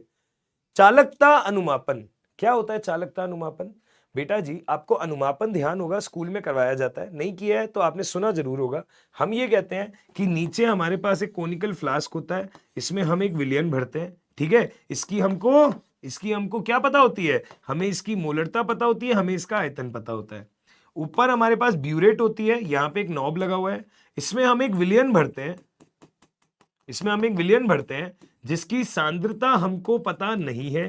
ठीक है, और आयतन कितना होगा वो हमें एक्सपेरिमेंट से पता चलता है। अब क्या होता है, मैं इससे ड्रॉप बाय ड्रॉप इसकी गिराता हूं यहां पे, और मेरे पास ये जो नीचे बीकर है उसको मैं ऐसे ऐसे घुमाता रहता हूं।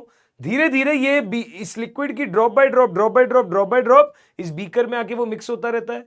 जब तक वो मिक्स होता रहता है, मिक्स होता रहता है, एक समय के बाद में अंत बिंदु आ जाता है ना। उस टाइम पे हम बोलते हैं, जब कलर चेंज हो जाए या कोई भी एक अलग सी चीज दिख जाती है, तो हम बोलते हैं अनुमापन खत्म हो गया। उस समय पे जितना भी आयतन इसका खर्च हुआ होगा वो V2 हम नोट कर लेते हैं, और फिर हम M1V1 इक्वल टू M2V2 कर देते हैं, या N1V1 इक्वल टू N2V2 कर देते हैं। अगर नॉर्मलता का डेटा है तो ये, मोलरता का डेटा है तो ये करके आप M2 का मान निकाल लेते हो, क्योंकि M1 V1 आपको पता था, V2 आपको एक्सपेरिमेंट से पता चल गया कि कितना ml काम में आया है, M2 आपने ज्ञात कर लिया, है ना। इस तरीके से काम किया जा सकता है, परंतु ऐसी जो आप अनुमापन करते हो इस पे आधारित आपने एक चैप्टर ऑलरेडी पढ़ा है जिसे कहते थे रिडॉक्स रिएक्शन, जिसे कहते थे रिडॉक्स रिएक्शन। वहां पे आप अनुमापन करते थे 11th क्लास में और चीजें पढ़ते थे। मुझे आज जो पढ़ाना है उसमें मुझे पढ़ाना है उन्हीं टाइट्रेशंस में। अगर मुझे चालकता के बारे में बातचीत करनी हो, मुझे सांद्रता ज्ञात नहीं करनी, मुझे यह देखना है कि जब अम्ल में क्षार मिलाया जा रहा है या क्षार में अम्ल मिलाया जा रहा है तो कैसे चालकता बदल रही है। आपको याद है मैंने आपको एक बात बताई थी कि वर्ग में, आवर्त सारणी में वर्ग में नीचे जाने पर जलीय अवस्था में चालकता बढ़ती है, और मैंने कहा था धनायनों में कोई भी आयन आ जाए सामने, अगर H+ है पिक्चर में तो सबसे ज्यादा चालकता तो भाई H+ की होगी, और ऋणायनों में सबसे ज्यादा चालकता OH माइनस की होगी। ये बातें मैं आपको बता चुका हूं। तो अब हम उसी के आधार पे कुछ वक्र बनाने वाले हैं, कुछ ग्राफ्स बनाने वाले हैं, अलग अलग केसेस लेके। तो मैंने बोला केस नंबर 1, मैंने बोला केस नंबर 1, हमारे पास प्रबल अम्ल और प्रबल क्षार का एक मिक्सचर है। हमारे पास प्रबल अम्ल प्रबल क्षार का केस है, मतलब नीचे वाले बीकर में तो मैंने अम्ल ले लिया और ऊपर वाली ब्यूरेट में मैंने क्षार मिला दिया। ड्रॉप बाय ड्रॉप क्षार उसमें आगे गिरता जा रहा है। अब ऑब्वियस सी बात है, प्रबल अम्ल प्रबल क्षार के साथ मिक्स होगा, तो एग्जाम्पल है प्रबल अम्ल तो मैंने HCl ले लिया, प्रबल क्षार मैंने NaOH ले लिया। अगर ये दोनों चीजें आपस में क्रिया कर रही हैं तो हमारे पास बनेगा NaCl और वाटर। अगर HCl आपका NaOH के साथ क्रिया कर रहा है तो हमारे पास NaOH NaCl बनेगा और वाटर बनेगा। सपोज करो आपके पास बीकर के अंदर नीचे 5 मोल HCl है और ऊपर से ड्रॉप बाय ड्रॉप NaOH गिर रहा है, तो क्या होगा, एक समय आएगा जब जितना HCl है उतना ही NaOH आगे गिर जाएगा, तो अंत बिंदु आ जाएगा, अभिक्रिया खत्म हो जाएगी। तुल्यांकी बिंदु बोल दो, अंतिम बिंदु बोल दो, जो बोलना है वो बोल दो। मतलब जितना अम्ल है उतना ही क्षार जब ऊपर से आगे गिर जाएगा, जब दोनों के मोल समान हो जाएंगे तो हम बोलेंगे पूर्ण उदासीनीकरण हो गया, अभिक्रिया समाप्त। तो जब तक क्या होगा, बट मतलब 5 मोल NaOH जब तक नहीं गिरता, ड्रॉप बाय ड्रॉप 1 मोल 2 मोल 3 मोल 4 मोल जब तक गिरता जा रहा है, जब तक कुछ तो होगा ना यार। तो हम लोग क्या देखने वाले हैं, हम लोग देखने वाले हैं ये चीज, ध्यान से समझिएगा। हम लोग डिस्कस करने वाले हैं ये चीज कि भाई मुझे ना यहां पे एक ग्राफ पढ़ना है, और वो ग्राफ क्या है, ये कि भाई मोलर चालकता में क्या चेंज आएगा जैसे जैसे मैं बाहर से NaOH ऐड करता जाऊंगा। बाहर से मैं जैसे जैसे NaOH ऐड करता जाऊंगा, मोलर चालकता में क्या चेंज आएगा। आपको एक बात पता होगी, मोलरता होती है मोल अपॉन वॉल्यूम, तो मोल हो जाता है मोलरता इंटू वॉल्यूम। तो जैसे जैसे आयतन बढ़ेगा मोल भी बढ़ेंगे। तो मैं अब मोल के टर्म्स में पढ़ाऊंगा, हम आयतन से उसको समानुपाती मान के समझ लेंगे। तो मुझे बनाना है कि ये ग्राफ कैसा होगा।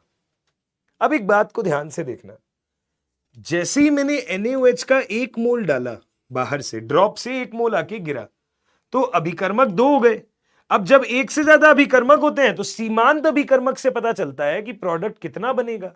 सीमांत अभिकर्मक क्या होता है, जिसका सिद्धांतिक मोल अपॉन स्टोइक्योमेट्री मोल का अनुपात कम हो। तो स्टोइक्योमेट्री यहां भी 1 है और यहां भी 1 है। तो अगर मैंने HCl के लिए सिद्धांतिक अपॉन स्टोइक्योमेट्री की बात करी, और इसी तरह अगर मैंने NaOH के लिए सिद्धांतिक अपॉन स्टोइक्योमेट्री की बात करी, तो दोनों में से किसके लिए वैल्यू कम है, NaOH के लिए।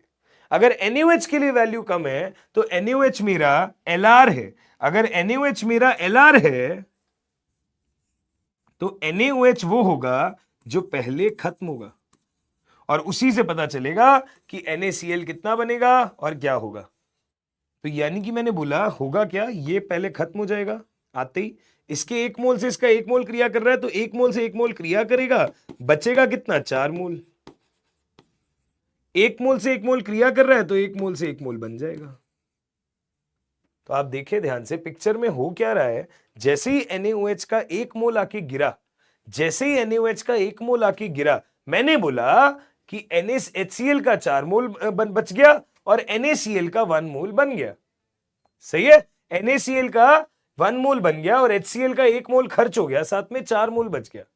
अब जैसे ही एक और मोल आके गिरेगा तो फिर से इसका 1 और मोल खर्च हो जाएगा, इसका 1 और मोल बन जाएगा, फिर 1 और मोल गिरा NaOH का, 1 और मोल खर्च हो जाएगा, 1 और मोल बन जाएगा, फिर 1 और मोल गिरा, 1 और मोल खर्च हो जाएगा, 1 और मोल बन जाएगा। अल्टीमेटली होते होते होते होते ये हमारे पास में शुरुआती स्थिति है,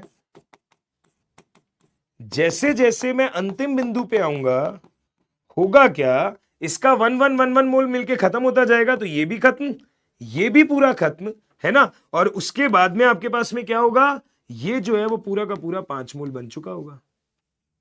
अब अगर मैंने इसके बाद भी 1 और मोल NaOH का डाला, तो ये तो भाई पूरा खत्म हो चुका है। इसका 1 और मोल डालूंगा तो 1 मोल से सीधा ही 1 मोल बनेगा, और हमारे पास ये हो जाएगा 6 मोल, है ना। क्योंकि इसका तुम बाहर से मात्रा डालते जाओ डालते जाओ डालते जाओ, अब बीकर में खाली ये बचेगा और ये बनेगा। शुरुआत में खाली ये था और ये था, शुरुआत में ये तो जीरो था। ये कहानी समझ में आई क्या? अगर ये कहानी समझ में आ रही है, अगर ये कहानी समझ में आ रही है, तो इसका मतलब हो क्या रहा है? इसका मतलब हो क्या रहा है? शुरुआत में ऐसा हो रहा है भाई कि H प्लस के मोल कम होते जा रहे हैं, H प्लस के मोल कम होते जा रहे हैं, और इसकी जगह पे बनता क्या जा रहा है? Na plus. क्योंकि ये 4 मोल रह गया तो वो 1 मोल बन गया, ये 3 मोल रह जाएगा वो 2 मोल बन जाएगा, ये 2 मोल रह जाएगा वो 3 मोल बन जाएगा। यानी कि हमने बोला मोल कंसेप्ट से हमें यह समझ में आ रहा है कि शुरुआत में, यानी कि हम ये कहते हैं अंतिम बिंदु से पहले,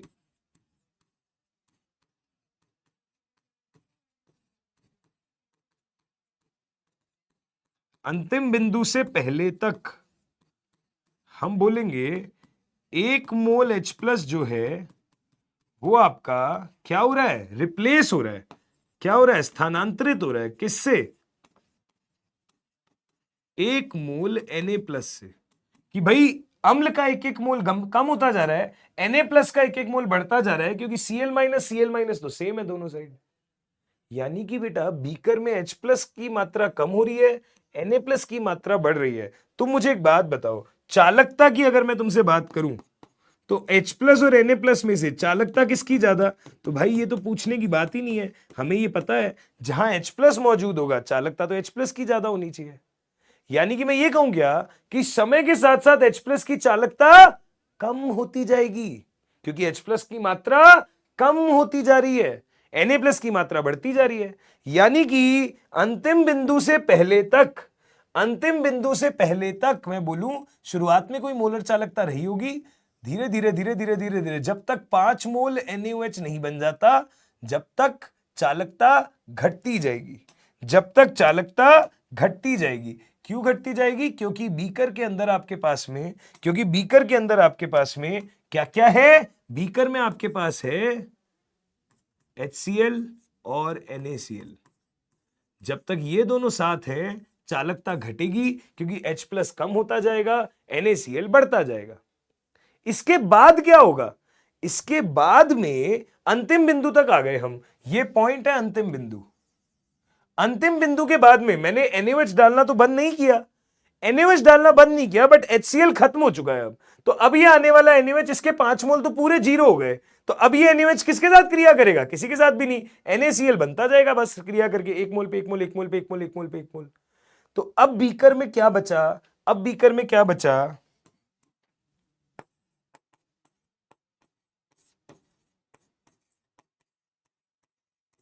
अंतिम बिंदु के बाद बीकर में क्या बचा? बीकर में बचा NaOH और NaCl। तो मैं बोलूं क्या, Na प्लस तो कॉमन हो गया, हम बोलेंगे बीकर में NaOH है, NaCl है, और OH माइनस की मात्रा बढ़ती जा रही है। और हमें ये पता है अगर OH माइनस भी बढ़ता जा रहा है, Cl माइनस भी बढ़ता जा रहा है, तो चालकता इन दोनों में से किसकी ज्यादा होती है? OH माइनस की। और अगर OH माइनस बढ़ता जा रहा है, अगर OH माइनस बढ़ता जा रहा है, तो चालकता भी OH माइनस के बढ़ने से बढ़ती जाएगी, क्योंकि ऋणायनों में OH माइनस की वजह से चालकता बढ़ती है, और ये बढ़ती जाएगी, अनंत समय तक बढ़ती जाएगी। तो हमने बोला कि पहले HCl और NaCl की वजह से था, बाद में बढ़ना किसकी वजह से शुरू हुआ? NaOH और NaCl की वजह से। और ये हमारा कौन सा पॉइंट है?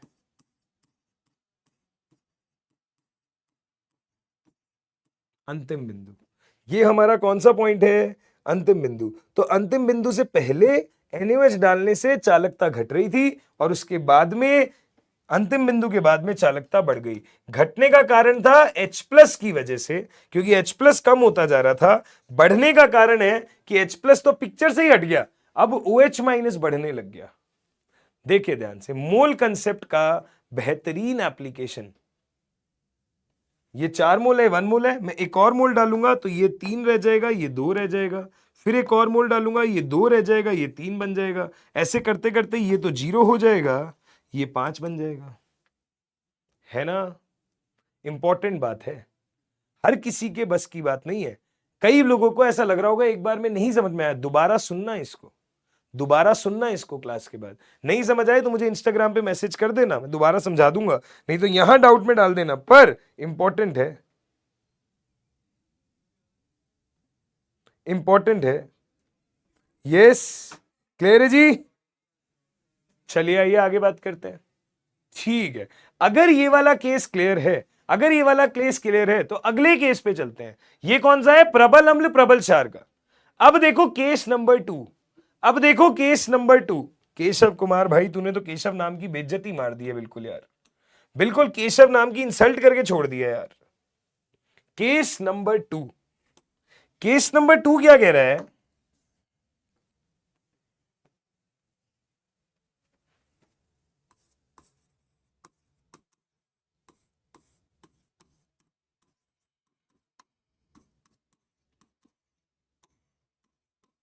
दुर्बल अम्ल प्लस प्रबल क्षार। केस 2 क्या है? दुर्बल अम्ल प्लस प्रबल क्षार। अगर मैं दुर्बल अम्ल प्लस प्रबल क्षार की बात कर रहा हूं तो भाई मेरे दुर्बल अम्ल मैंने ले लिया एसिटिक अम्ल, और प्रबल क्षार है मेरा NaOH।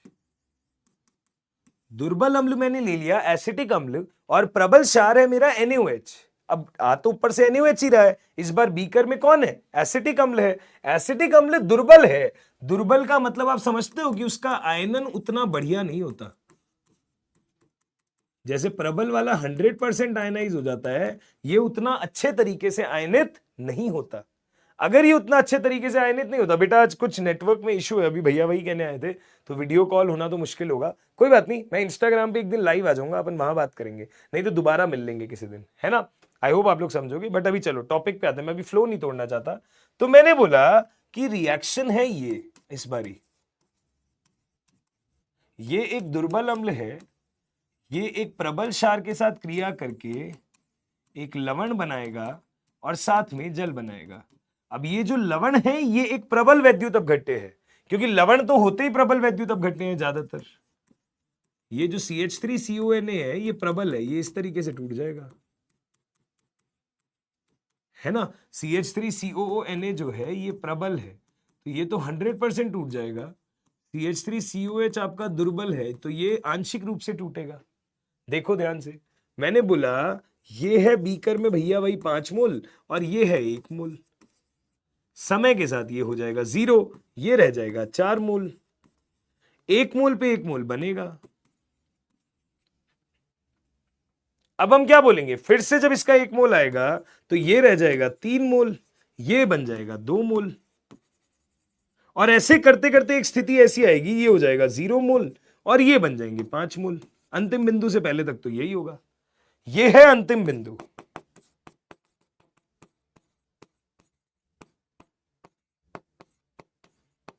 इसके बाद में जो समय आएगा उसमें ये 0 होगा, मैं इसका 1 मोल अभी भी डालूंगा और ये बन जाएगा 6 मोल, क्योंकि 1 मोल से 1 मोल क्रिया करके 5 से 6 मोल बना लेगा। तो अगर ये स्थिति है तो मुझे तो वही ग्राफ बनाना है, पहला ग्राफ बनाना मुश्किल होता है। अब तो फिर भी तुम लोग समझोगे आसानी से, देखना ग्राफ की शेप अलग होगी। हमने बोला यहां लैम्डा m है, यहां NaOH ऐड हो रहा है,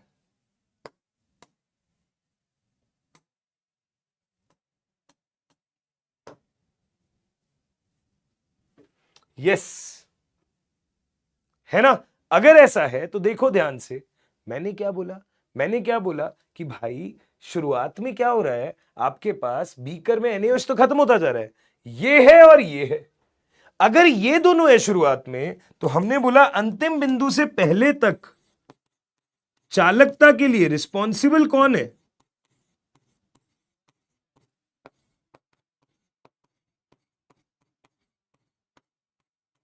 अंतिम बिंदु से पहले तक चालकता के लिए रिस्पॉन्सिबल कौन है? देखो भाई ध्यान से, ये दोनों चीजें, अब ये तो दुर्बल है, पर भाई ये तो प्रबल है। और अगर ये चीज प्रबल है तो मैं ये बोलूं क्या कि प्रबल चीज है तो प्रबल वैद्युत अपघट्य की चालकता ज्यादा होती है, और दुर्बल के सामने सम आयन प्रभाव से प्रबल हमेशा जीत जाता है। अगर प्रबल हमेशा जीत जाता है तो शुरुआत में तो भैया चालकता बढ़ेगी, शुरुआत में तो भाई मेरे चालकता बढ़ेगी। और ये किसकी वजह से बढ़ेगी? ये बढ़ेगी इन दोनों की वजह से। क्योंकि यहां पे मैं वो नहीं कह सकता कि 1 मोल H प्लस 1 मोल Na प्लस को हटा रहा है। क्यों? क्योंकि ये तो एक दुर्बल अम्ल है, इसके H प्लस की उतनी औकात ही नहीं है कि वो Na प्लस को हटा पाए। क्योंकि ये प्रबल चीज बन रही है, वो दुर्बल चीज में H प्लस है। दुर्बल वाला प्रबल को कभी हटा पाएगा क्या? नहीं, प्रबल वाला तो उस पर हावी हो जाएगा। प्रबल वाला हावी हो जाएगा तो चालकता बढ़ा लेगा। ये चीज चलती गई, कहां तक चलती गई? अंतिम बिंदु तक चलती गई मालिक। अंतिम बिंदु के बाद में क्या हुआ? अंतिम बिंदु के बाद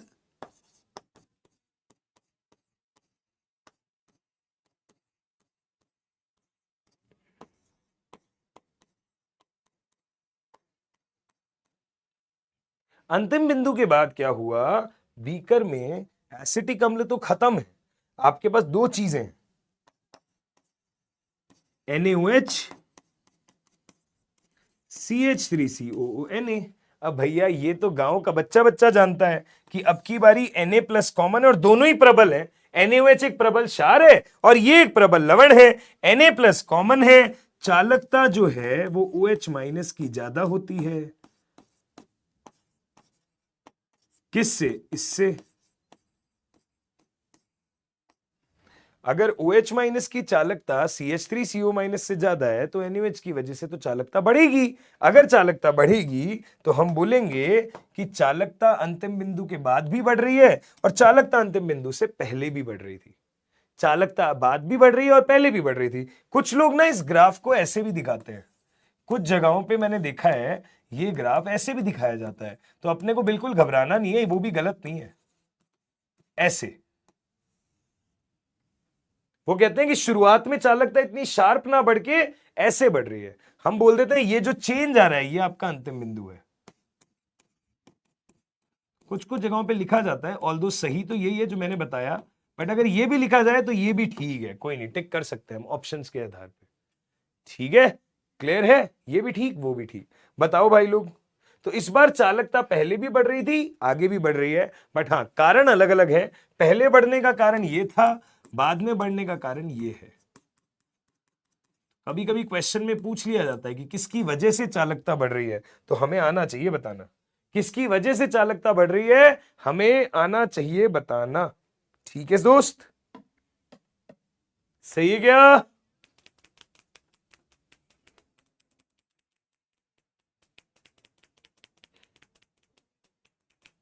बढ़िया, ठीक है सब। आइए अगले पॉइंट पे चलते हैं, आइए अगले पॉइंट पे चलते हैं। रुको, वीडियो अटक रहा है, हम बोलते हैं किसी को।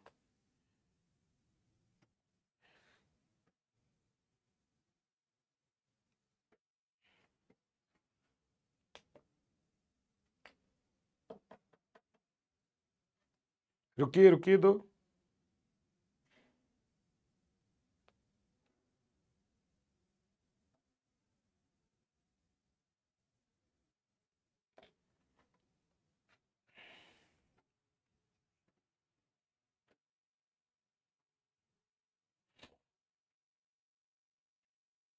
अभी किसी को बुला रहे हैं। अगला केस,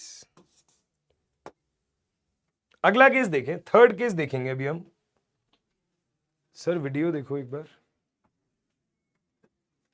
अरे लगातार अटक रही है। ओके, अच्छा ठीक है बेटा, टेक्निकल इशू है, हो जाएगा ठीक, क्लास तो चल रही है ना। ठीक है, आइए अगला चीज देखें। थर्ड पॉइंट है कि हमारे पास अम्ल है प्रबल, क्षार है दुर्बल। अम्ल है प्रबल, क्षार है दुर्बल। कोई बात नहीं, अपन ऐसा करते हैं, मैं ये पार्ट समझा रहा हूं, जो बच्चे समझ पा रहे हैं वो ध्यान से समझे, जो नहीं समझ पा रहे, आपका जब फाइनली क्लास के बाद रिकॉर्डेड वीडियो आएगा ना वो एकदम क्लीन आएगा, तो आप वहां से देख लेना। ठीक है, वहां से आप लोग समझने की कोशिश करना, आपको अच्छे से समझ में आ जाएगा। पूरा बंद नहीं हुआ भाई, मैंने स्लाइड चेंज करी है यार, तो बोर्ड ही क्लीन है तो क्या दिखेगा तेरे को? है गजब कर रहा है मतलब, ध्यान से सुन मेरी बात, मैंने क्या बोला मैं समझाता हूं, आप लोगों को जिनको समझ में आ रहा है वो समझे, जिनको नहीं बल्ले पड़ रहा है वो बाद में इतना वाला पोर्शन रिकॉर्डेड में देख लेना, वहां वीडियो बिल्कुल क्लीन दिखेगा। ठीक है, सुनना ध्यान से, सुनना ध्यान से। ओके जी, ध्यान से सुनिए, गौर से देखो। स्ट्रॉन्ग एसिड वीक बेस, अगर स्ट्रॉन्ग एसिड वीक बेस है तो बेटा जी प्रबल अम्ल हो गया आपका HCl और दुर्बल क्षार हो गया आपका NaOH। अगर प्रबल अम्ल HCl और दुर्बल क्षार NaOH है तो आप ध्यान से देखना, तो मैंने बोला HCl प्लस NaOH क्या बन रहा है, नहीं नहीं नहीं, दुर्बल क्षार NaOH कैसे होगा, NH4OH। तो हमने बोला HCl प्लस NH4OH, ये कैसे होगा, ये बनेगा NH4Cl plus water, NH4Cl plus water. अगर NH4Cl प्लस वाटर होगा तो अब मैंने इसके शुरुआत में HCl के तो ले लिए 5 मोल, है ना, मैंने HCl के ले लिए 5 मोल और मेरे पास NH4OH है 1 मोल। अब होगा क्या, मुझे बनाना है ग्राफ।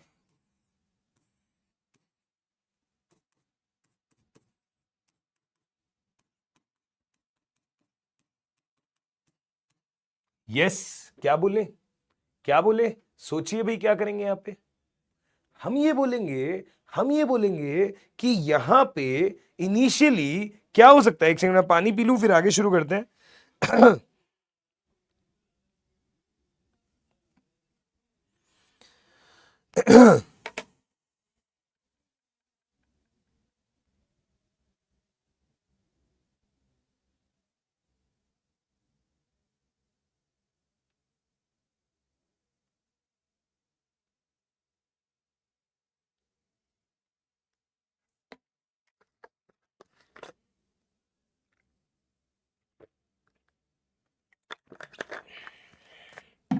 चलिए भाई गौर से सुनिए, मैंने बोला ये 5 मोल है, शुरुआत में इसको 1 मोल डाला, वही बात है, ये तो खत्म हो जाएगा, ये बचेगा 4 मोल और ये बन जाएगा 1 मोल।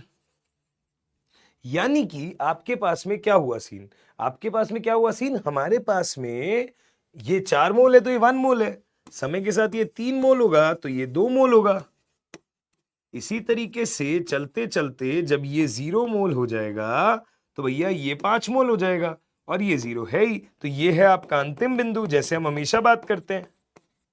और इसके बाद में हमने बोला ये तो 0 है, ये तो अभी भी बाहर से डल रहा है, तो अब ये 6 मोल है। तो आप देखो अंतिम बिंदु से पहले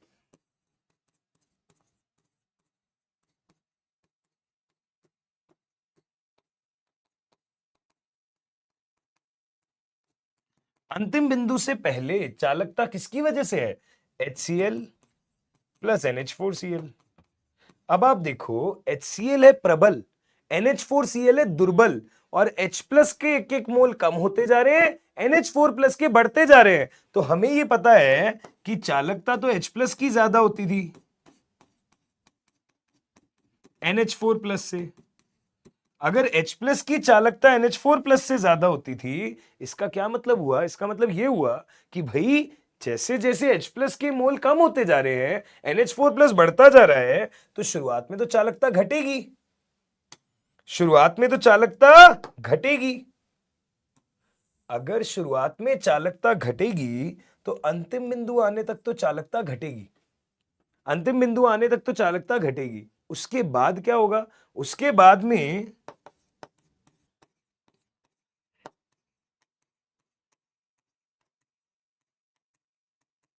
आपके पास में बीकर में बचेगा NH4OH और NH4Cl भैया।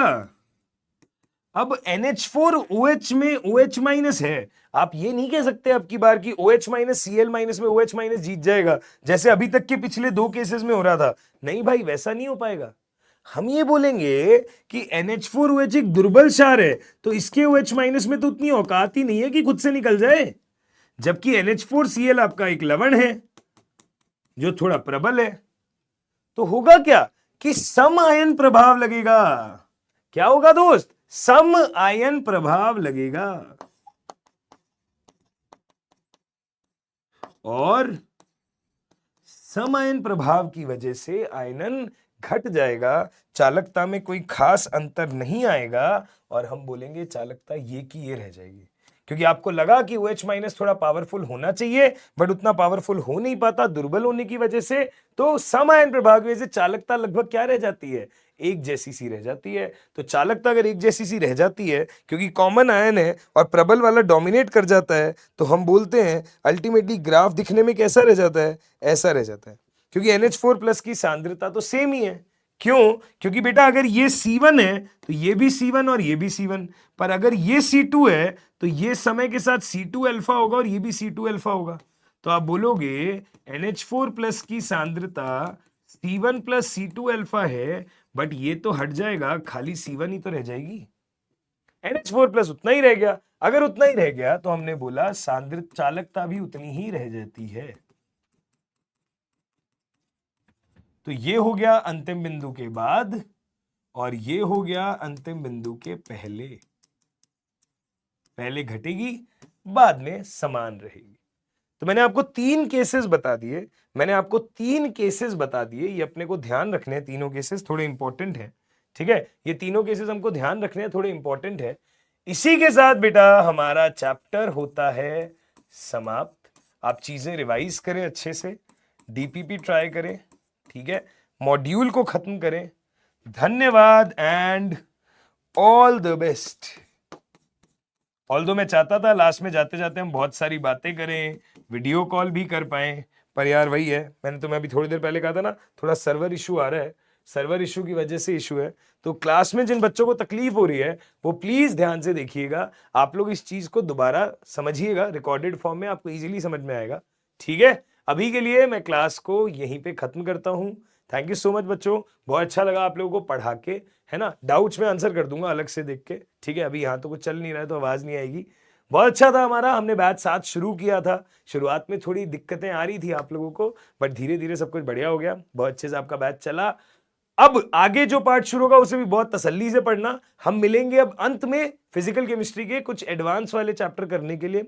जेईई मेंस और बोर्ड में यहीं तक आता है, इतना अच्छे से प्रिपेयर करके रखो। Love you all, thank you so much, take care, bye bye.